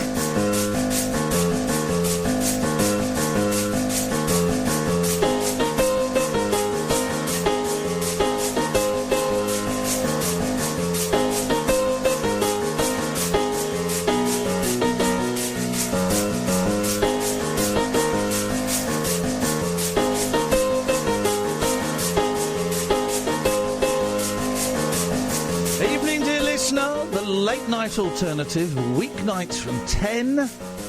You can listen to Talk Radio on DAB, download the app, or go to talkradio.co.uk. I'm Iain Lee, Catherine Boyle is here, Sam is answering your calls. 0344 499 1000 is the telephone number if you want to give us a call. You can give us a call about anything you want. We've talked about poetry and how it's all written by chancers. Liz Fraser has died, Jeff Goldblum was in London. And all kinds of nonsense. But you can call in about anything.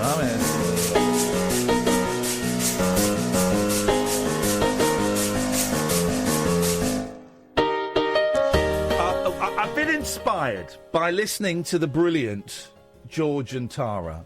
Tara and George. I always get it the wrong way around. Which is a great thing. We talked about that in the first hour of the show. And I just think maybe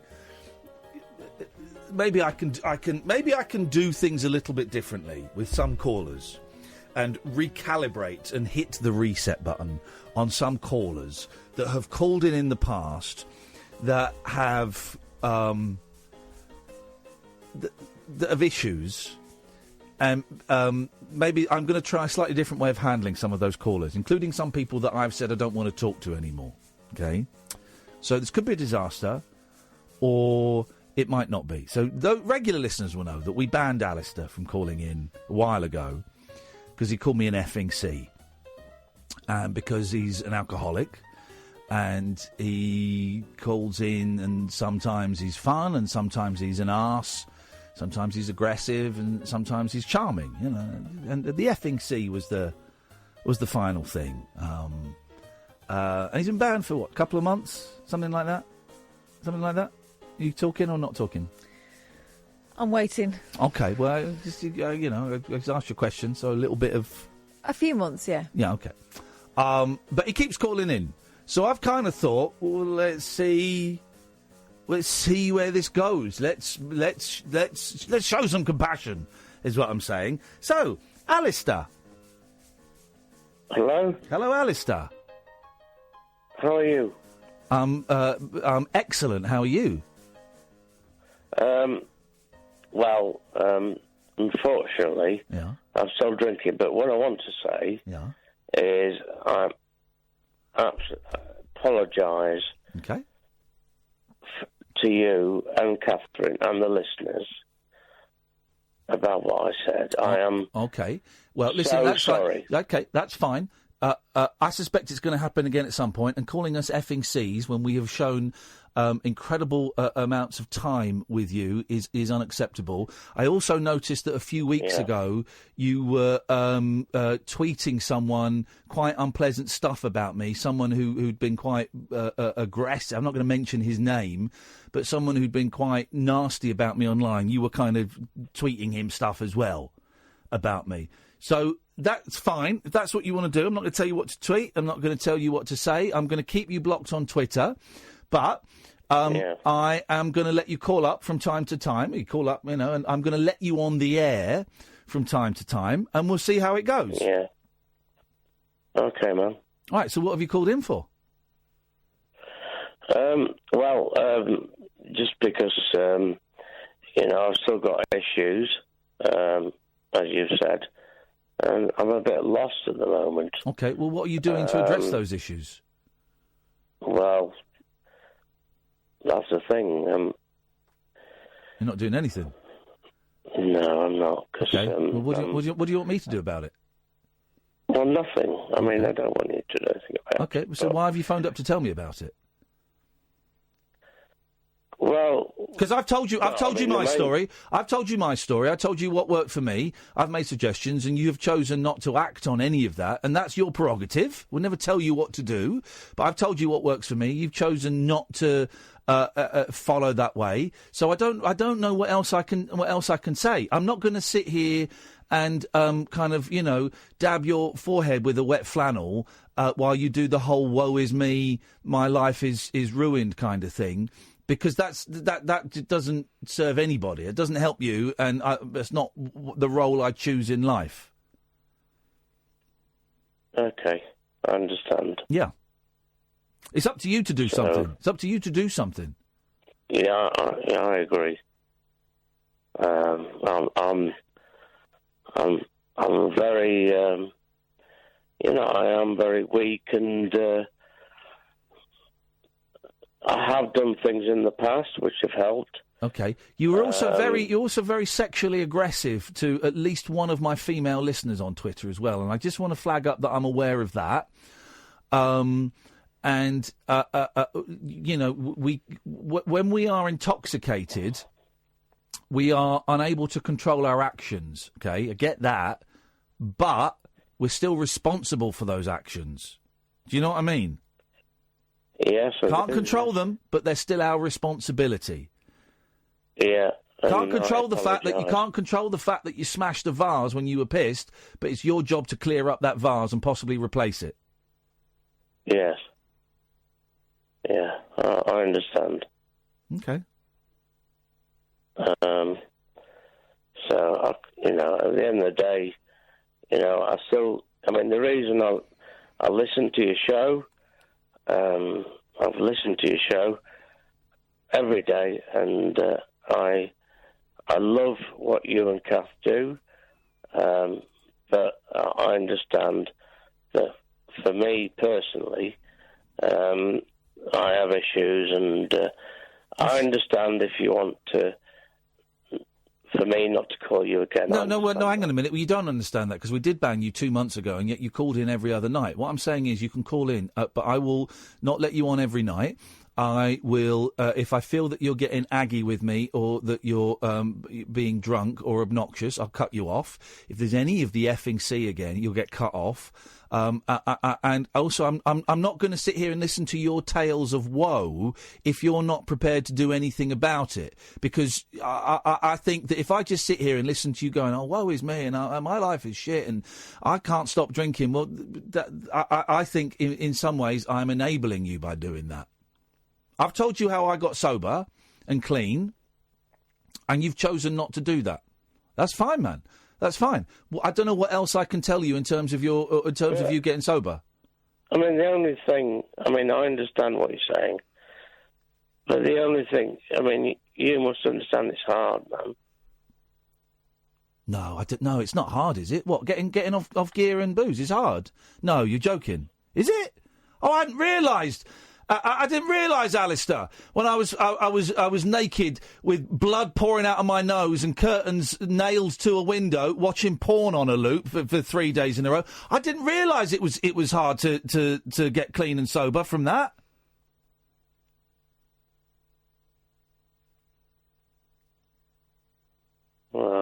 Yeah. I'm sorry, man. I'm just very sorry. Well, that's everybody. Well, you can only apologise to me, and you can only apologise to Kath. As far as I'm concerned, that's history, and that's just. Oh, I can only speak for myself. That's done. I want to move on, but I don't want you to phone up and just constantly go, "Oh, my life is terrible. Oh, I'm drunk. Oh, I did this, and I can't stop drinking," because we've had that, and that got us nowhere, and I'm not interested in that. Yeah, I understand what you're saying. Why don't you go to AA? Well, here comes an excuse. Sorry? Here comes an excuse. No. Okay, so why don't you go to AA?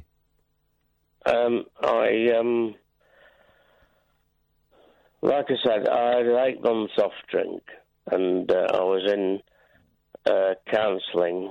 No. The question was very specific. Why don't you go to AA? Well, maybe I should. Right, I've been saying that to you for a year, or 8 months, however long you've been calling up. Yeah. But why don't you? Why haven't you been so far? Because I mean, the thing is it's because I'm a failure, and right. So you will say now on this, that's what it is. Right. I am a failure in life. Okay, I don't want to understand. I don't want to hear your bullshit. I feel sorry for me story. Exactly, that's what you would say. Yeah, that's what I'm saying. To me, 'cause I've just told you that. I asked you a question. That's why I don't go to AA. Calm down, Alistar. Exactly. Calm down, otherwise I will cut you off. All right then. Yeah. So that answer doesn't make sense. You don't go to AA because you're a failure. What do you think everybody that walks through the door for the first time feels about themselves? That they're a success?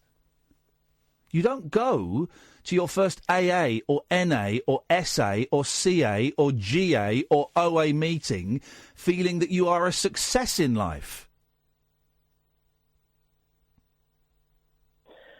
No, what I'm saying is, I don't go to AA because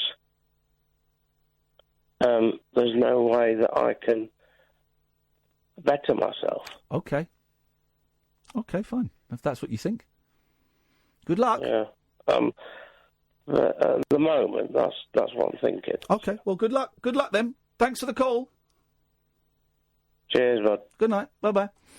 03444991000. You all right? I know you have issues with Alistar and you're reluctant for me to make that. Well, I think move. you're better placed to be able to tell him what's what. I mean, the problem I have is anything. That's the thing. problem I have is I don't want him using this as an alternative to getting proper help. Yeah. And I also don't want to hear any more bullshit apologies. I know he's very, very sorry after the fact, but you know, there's only so many times you can repeat the same thing. Yeah. Yeah, no, exactly. And I do care about him. I do want him to get better. And I do want him to sort himself out. And I don't think it helps bringing it to us rather than someone who can actually do something about it. And I'm aware that, you know, he has been vile to at least one of our female listeners, and I'm not going to say who. She's tweeting about it, but I'm not going to say your name because it's not my prerogative. And I'm sorry if it makes you feel uncomfortable because he said some vile things. You know, personally, all I can do is apologise to you if having him on makes you uncomfortable. I totally get why it does. Of course I do. And it was a decision that didn't come easy. I know he was rude to you, Catherine. And I apologise if it makes you uncomfortable having him on. No, I'm not bothered about that. No, I know you're not. I suspected you were not, and thank you for telling me that you're not. But, yeah, I'm not going to allow him to use this as a woe is me hotline because I'm not interested in that. I'm interested in the solution now, not the problem. And I've told him what my solution was, and that solution, I went to NA, and I go to NA and AA a little bit, but for me it was more drugs than booze. And I go to NA, and I have been seeing a therapist. I've not for a while, but I'll start again when I get some money. And NA saved my life and got me clean. And I've been to AA, and I've been to SA, and I've been to CA. I didn't really like CA, Cocaine Anonymous. I've not been to GA, Gamblers Anonymous, or Overeaters Anonymous, but they all do good. And that's what got me clean. I couldn't stop taking drugs until after 16 months of me going to NA meetings, and suddenly it was like, oh, right, all I've got to do to stop taking drugs is stop taking drugs. That was it. Once that hits you, oh, right, so hang on a minute, you're telling me 16 months of going to meetings. Hang on, sorry, you're telling me all I've got to do to stop taking drugs is not take drugs today. Is that it? Yeah, that's it. Just today. Yeah. What about tomorrow? We'll talk about it then. All you got to do today is not phone up a dealer and not take any drugs. Oh, I can do today. And then the next day you wake up and you phone up your sponsor or go to a meeting and go, so what do I do today? Just do the same. What was that? Don't take drugs today. Okay, and then what? Then you got 2 days under your belt. Okay. This God thing, I don't buy this God thing. Forget the God thing. Let's talk about that when you get to 30 days. Well, but don't worry about 30 days. Let's get to 3 days. And that was it. That was it. I mean, it's hard work, but it's simple. For me, but it doesn't work for everyone. And I get that, and that's cool. Should we give the number out? Yeah, go on. We'll do a break, then we'll come back. Yeah. We'll give you the NA number and the AA number after this. Across the UK, online and on DAB. The Late Night Alternative with Iain Lee on Talk Radio. Lane's unhappy. Dude, not sure I'd have approached Alistar in the way you did. Seemed too harsh. Not sure what was gained in lifting that ban. I replied, hey, thanks, Lane. Look forward to hearing how you handle it on your show. Not sure what was gained in lifting that ban. Well, because you've not been thinking about it for a long time like I have. Been thinking about it for quite a while. Don't just make snap decisions like that. I've been thinking about it for quite a long time. So I'm sure I know what was gained in lifting that ban. Might not work. But you know what? It might do. And I'm not prepared to give up on a soul who's drowning in a bottle of booze. So, thank you, Lane. Thanks for your input. Now, stick it up your jacksy. Now we've got loads of calls. Should we do the quick numbers? Oh, yeah, go on, guys. Alcoholics Anonymous. Just have a think about it, Alistar, if you're listening. Please have a think about it. Because it's not working at the moment, is it? 0800 9177 650. That's 0800 9177 650. And Narcotics Anonymous is 0300 999 1212. That's 0300 999 1212. But that's only 10 a.m. till midnight. First time, NA used to be 24 hours a day. First time I phoned up NA and I was like, I'm in pieces.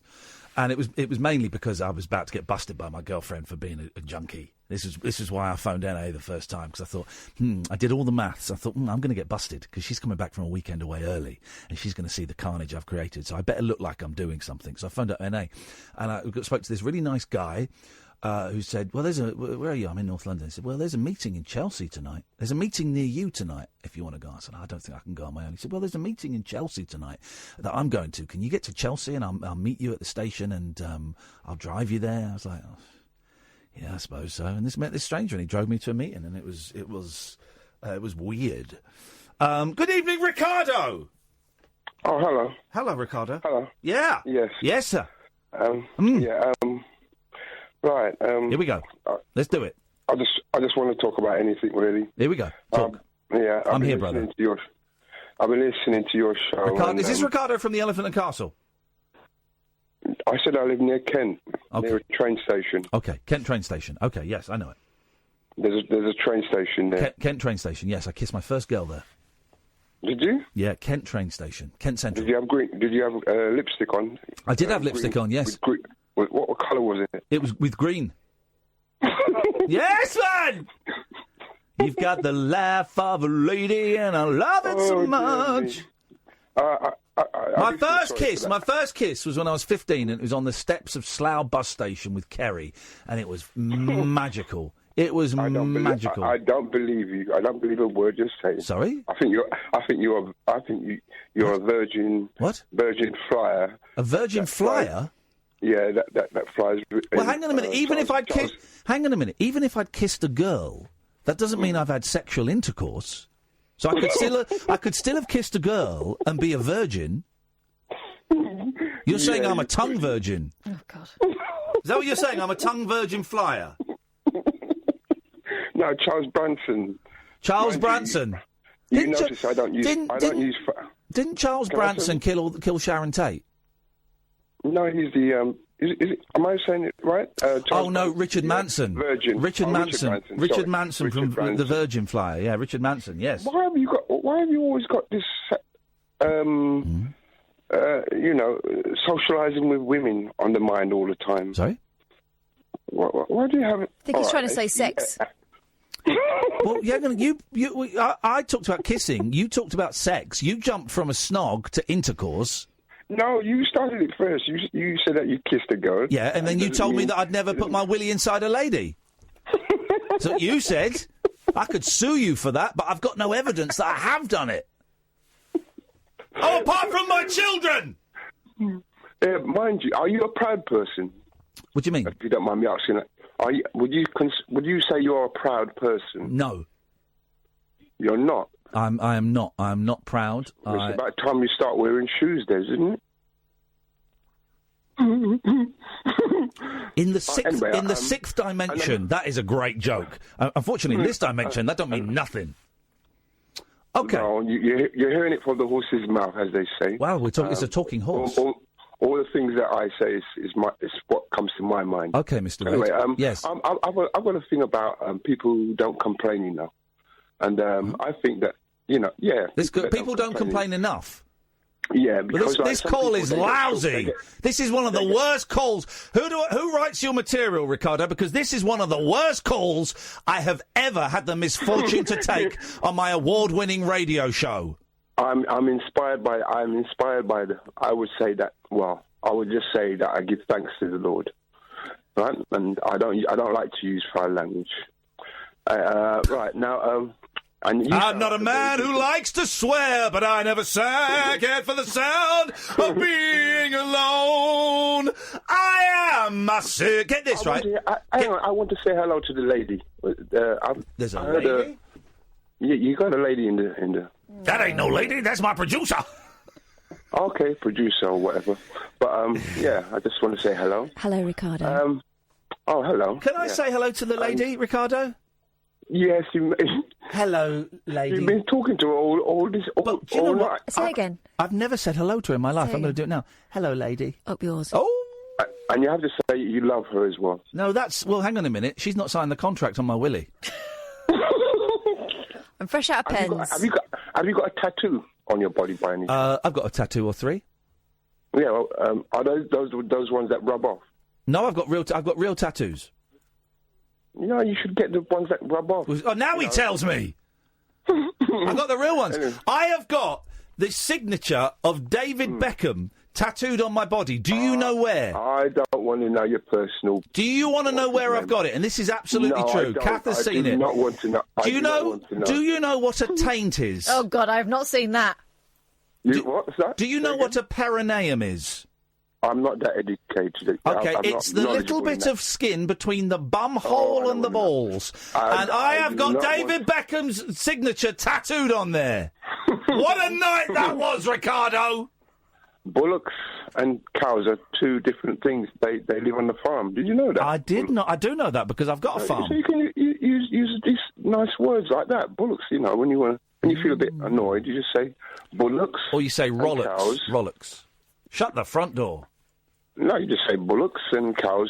They're on the farm. Okay, Ricardo. Why did you call it? You wanted to complain about the lack of complaints these days. Continue, s'il vous plaît, monsieur. Oh, yeah. If you buy a tin of baked beans, you should always count the baked beans to make sure that the right amount is in the... 57. There should be 57 beans in each tin.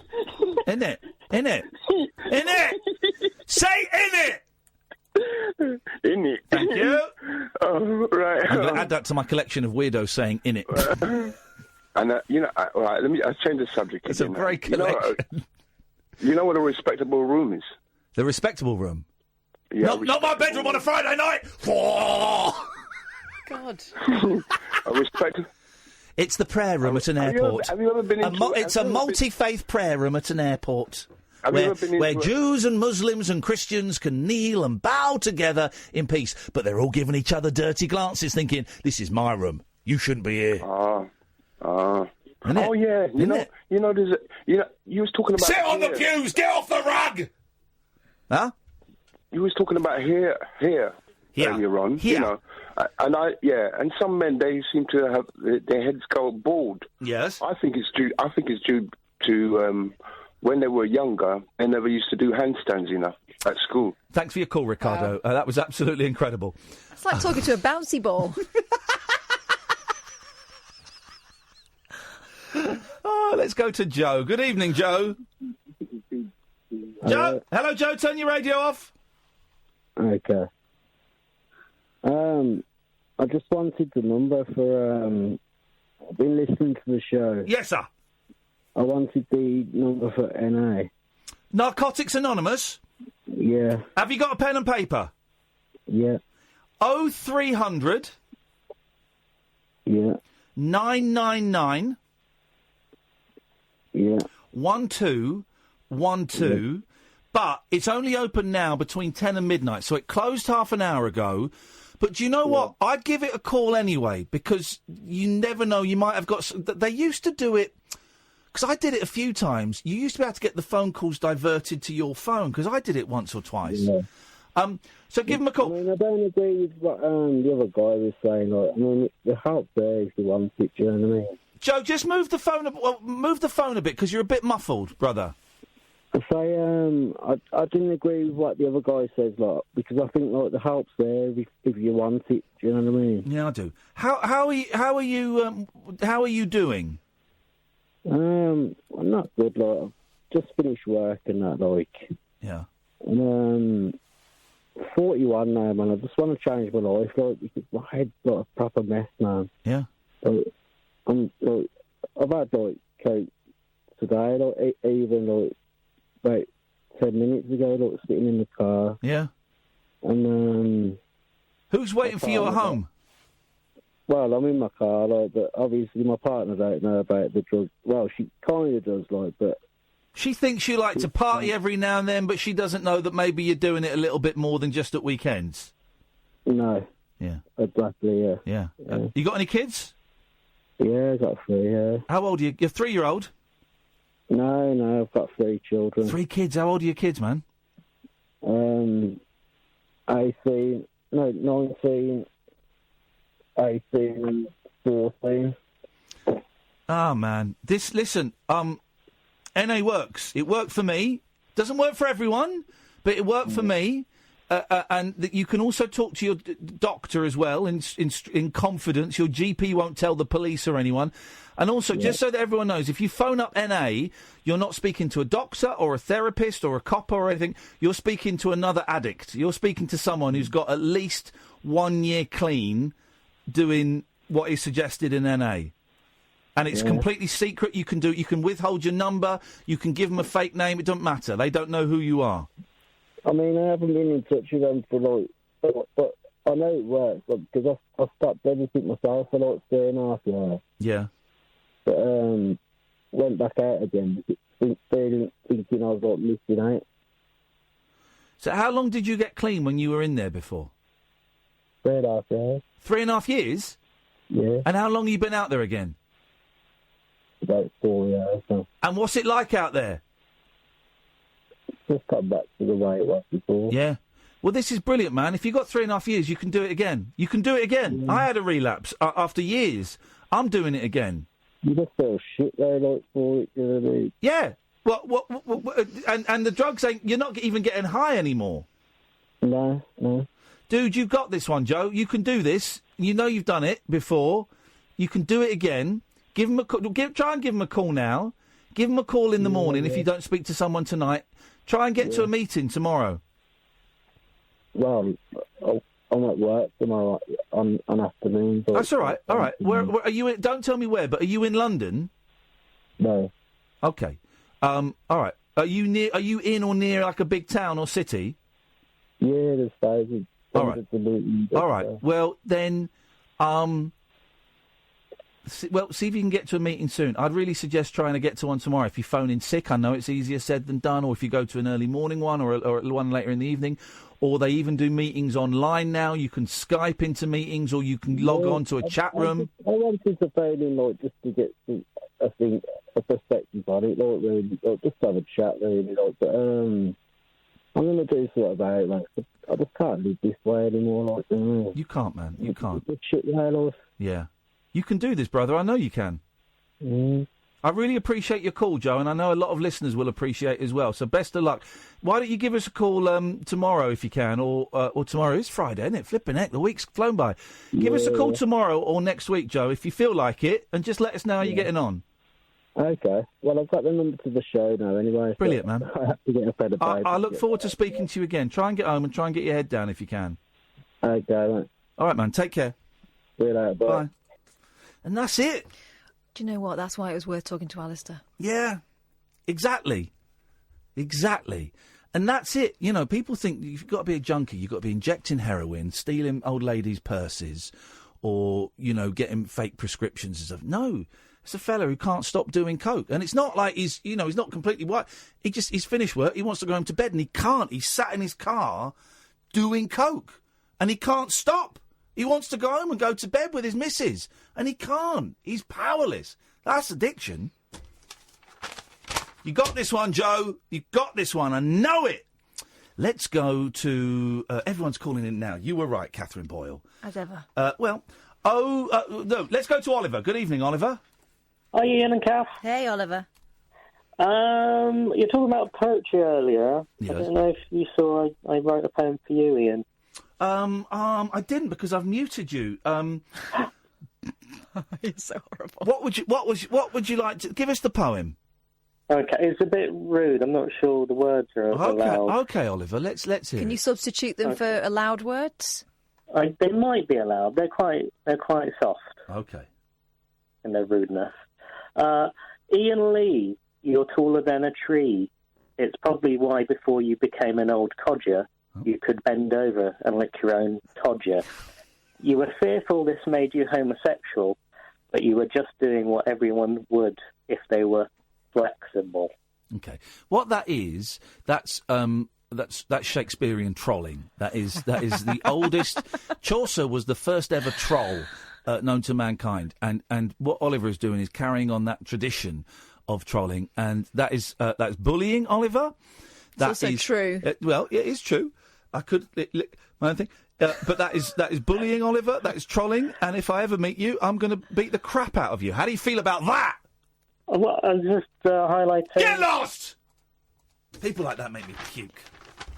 Scumbags. He's very talented. He's a scumbag. Speaking of scumbags, it's Oh, no. Speaking of the opposite of scumbags, it's Manny! Hey. Hello. Hey, Manny. Inspector Joe for phoning in. Yeah, good for Joe. Well done, man. Yeah. That's a tough old call. Yeah, tough, ain't he? But he knows he's done it before. He will do it again. I'm very confident. It might take a while, or he might get it tomorrow. You never know. He's phoned in and had the number, hasn't he? How are you doing, Manny? You sound a little bit more upbeat than yesterday. I'm good. I just want to say thank you for helping. We've got you a job. No. You're starting on Monday as a bus driver. we haven't got you a job. We haven't got you a job, but we've got a couple of people that think they might be able to help you or point you in the right direction or do something. So we're going to start with them. That's good. Thank you. And we're going to talk to them tomorrow. We're going to talk to you tomorrow as well at 10. Yep. And we're going to start with them. And if it doesn't work out, and if that's not right, that's not game over. Then we go to this is. We're on stage A. This is stage A. I'm up to stage H in my plans. People come on your show, right? If it was any other show, and not me, Joe, Alistar, they'd cut them straight off. They wouldn't. People don't want to know people's problems. I think you're the best show. Yeah, he's right. On radio. He's right. On these people, if you phone into the station and say, the call's being dropped, he's being cut off or whatever, you know what I mean?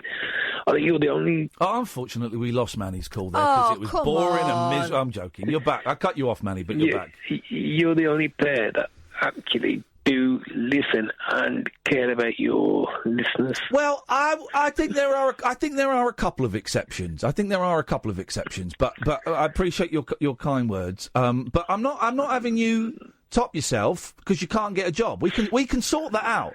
That can be sorted. It's just, sometimes you get sort of low. Yeah, of course. I get it. But you sound a lot more upbeat than you did yesterday.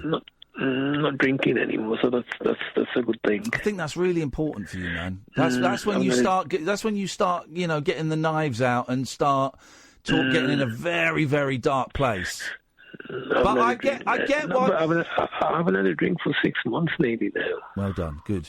But I get why you want to drink. I get it. Of course I do. It's right, but it's just some people are very rude as well. You know what I mean? Look, that's Catherine, and I apologise. That's her northern wit. No, Catherine's brilliant. She's brilliant. She is. All right, mate, calm down. Yeah.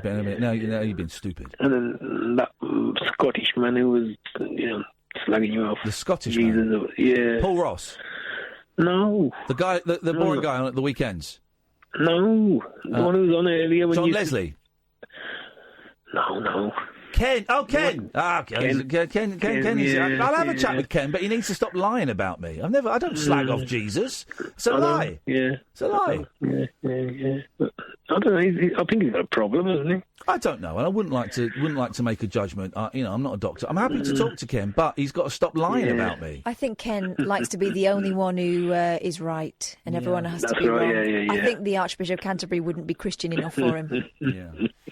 Manny, listen, we're going to speak to you tomorrow night at 10, and a couple of people that we've lined up. Thanks. That's you very okay. much, And as you just to remind you, Manny, yesterday you said when you were looking for a job that it wasn't about the money. So me and Kath are on 30% commission. Okay. No problem. No problemo, Manny. And another quick thing. Yes. I'm not Pakistani. My dad's not Pakistani. He was coming back from India, Punjab. Oh, I'm Sikh. Did I call him a Pakistani? Yeah, I didn't call him a Pakistani. No, you mentioned he was coming back from Pakistan. Well, he would have flown. He would have flown over Pakistan. No. He would have flown over it. No. Yes. No. Come the other way. No. He would have done a loop. He would have done a U-turn over Pakistan. No. Listen, man, you guys, you all look the same, Manny. How the hell am I supposed to tell the difference? That is a joke! Ofcom, when you listen to this tape next week. That's a joke! Manny, I apologise, mate. You're a good man. We'll speak to you tomorrow. Thank you, Potter. Thank you so much. Thank you very much indeed. Oh, Tatty bye.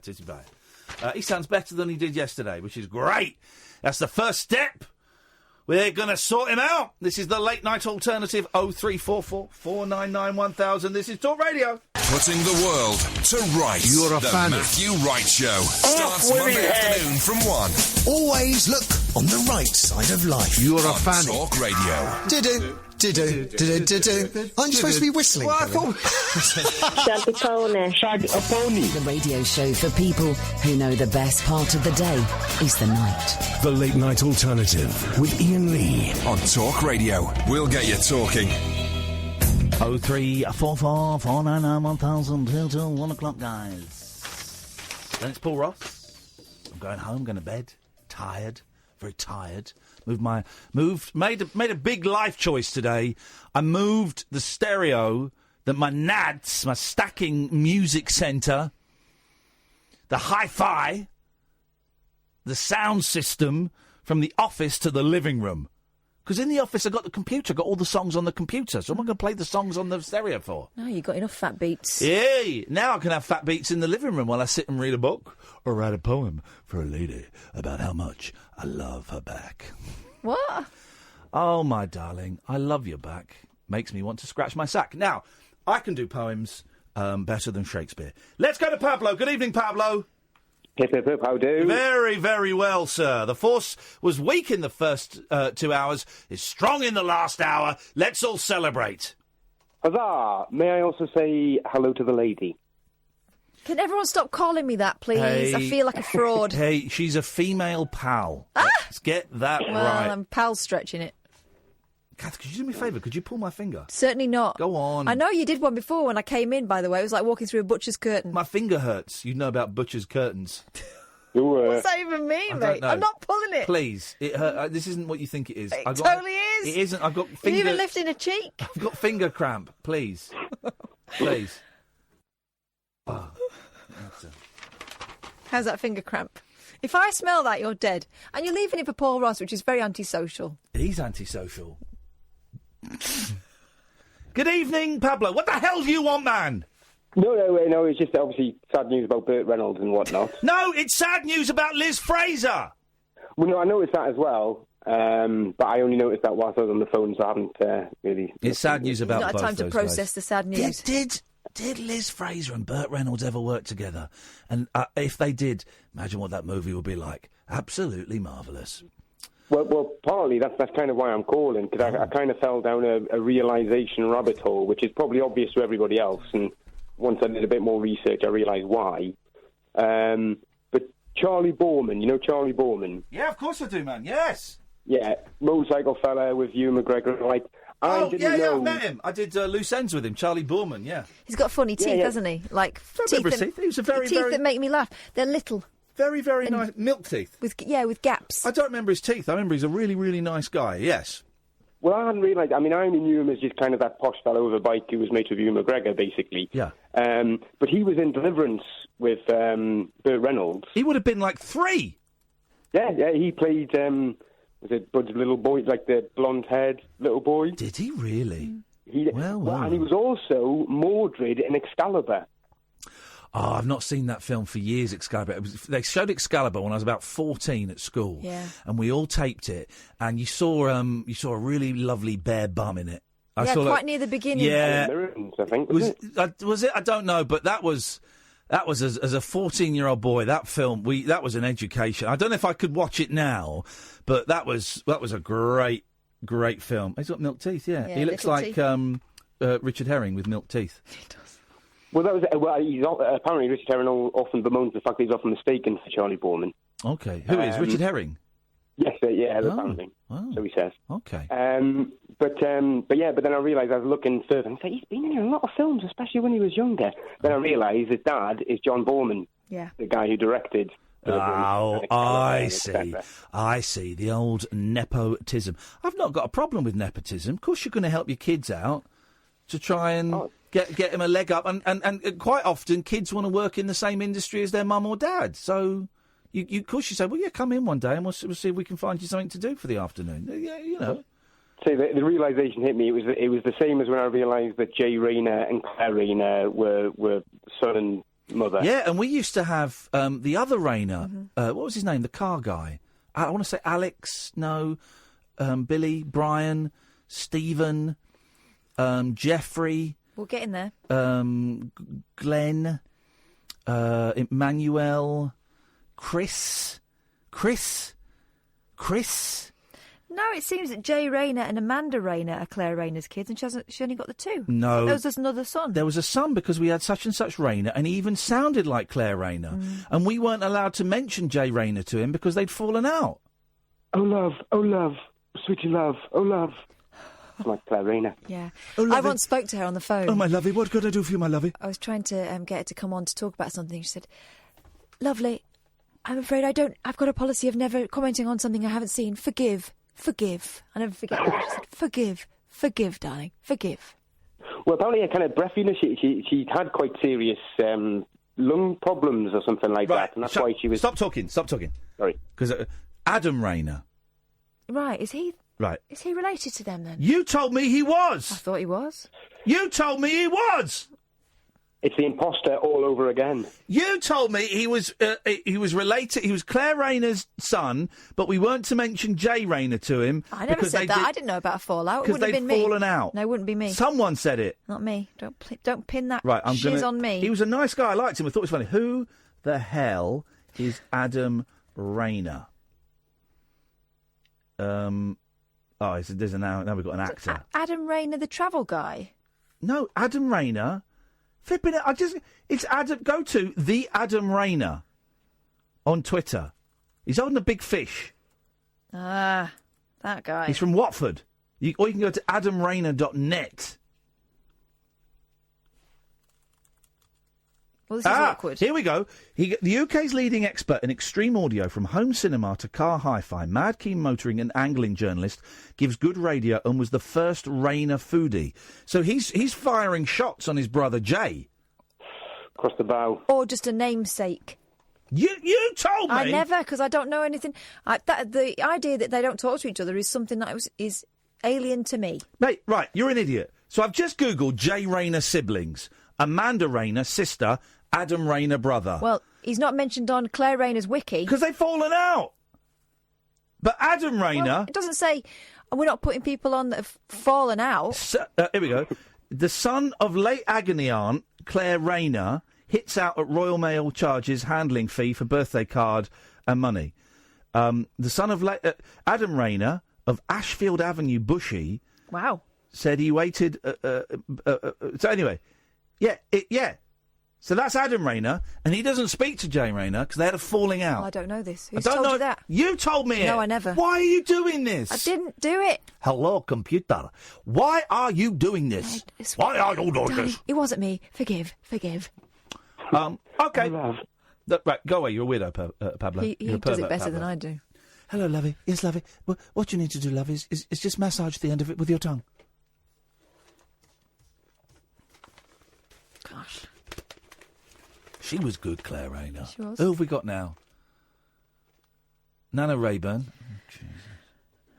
Is it Dr. Ruth still alive, or she's dead? Dr. Isn't she? Ruth, what you need to do is you need to massage the tip of his penis with your tongue. I think she died, didn't she? Let me check. She died of doing it with taller guys. No, she's still alive. Dr. Ruth Westheimer. We've got Dr. Pam Spurt. Oh, Dr. Pam. Dr. Pam, what you've got to do is massage the tip of his penis with your tongue. All right, Dr. Pam, could you show me? Oh, now, come on, that's outrageous. Sorry, I've got a contract for her to sign. Done cock bike, done romp. Oh, Nerf guns, this is a great story. Love this. Police swooped on a boy's birthday party after bangs from toy Nerf weapons were mistaken for gunfire. Love it. Love it. Cops were alerted by a neighbour who heard screaming children. I do worry sometimes when my kids... of the world. When my kids scream, though, because it sounds horrific. Yeah. But it goes on for hours as well. My eldest has gone through a phase of screaming, like screaming with delight, and I've had to tell her to pack it in because it does sound like someone's being hurt. These Nerf guns don't make noise, though, because you used to obviously get cap guns. Sponge, aren't they? Yeah, you used to get cap guns, a good old cap gun, which made a bang. Mm-hmm. And the best thing was putting the caps on the floor and stamping on them. Oh, the smell of a good cap. Cops were alerted by a neighbour who heard screaming children. They found 8-year-old... Let's just try this for old time's sake. Hello, line 1. Hello. Hello, you're on the air. You all right there, mate? I'm all right. How are you? Yeah, I'm not bad. I'm just calling because I heard the other caller phoned in saying that his missus doesn't know, and he's Yeah. He's having that every day. Yeah. Well, I'm similar to him. I haven't been in bed for about 4 days. Jeez, man, you must be feeling nuts. Well, I've been listening to you for about 12 months. Every night. You must be feeling even more nuts then. How come you... So what, what, you doing coke? Yeah. 4 days you've been up? Yeah. Dude, you need to get... Have you got any more? I've got a bit, yeah. Get rid of it, man. Come on. Where's it going to take... I know. How high are you going to get on that bit you've got? You're not. I know. And I've done the 4-day bender, and I've had people telling me to chuck it away. Sometimes I've been able to, more times than not, I've not been able to. But the fact that you're phoning me says to me, and you can tell me if I got this wrong, that you don't want to do this anymore. No, I don't. Basically, I split up with my partner after the wedding. I left her because she was just mentally bullying me. She broke me down. I'm sorry to hear that, man. I used coke to block everything out. Now, when you say she was mentally bullying you, what was... controlling. Okay, when you say controlling, it wasn't about your drug use, was it? No. Okay, so she wasn't saying you got to stop doing coke, and you interpreted that as controlling behaviour. It was other aspects of your we life. used to do it together occasionally. Yeah. And then when she started all the name calling and this and that, that was when I started doing it secretly because I was just trying to block everything out. Yeah. Do you love her? Do you want to be with her?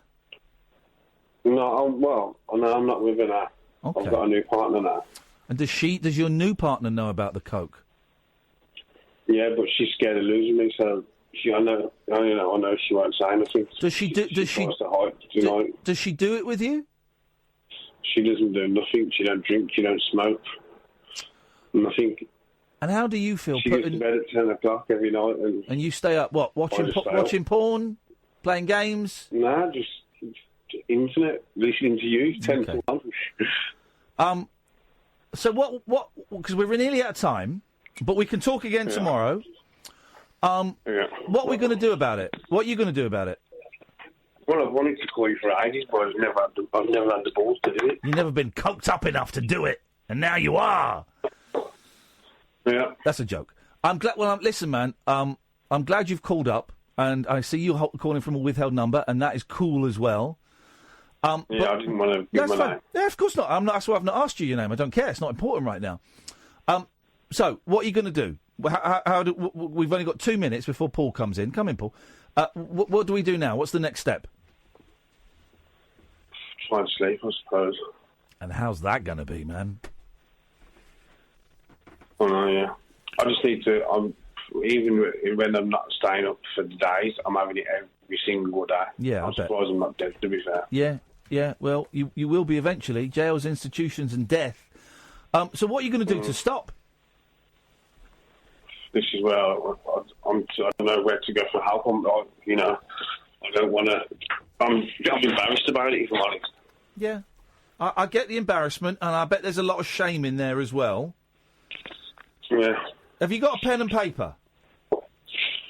Yeah. Something you can jot. So I'm going to give you the NA number, because we're coming out... We've got to go to Paul Ross in a second. But I just want to make sure you've got this number, OK?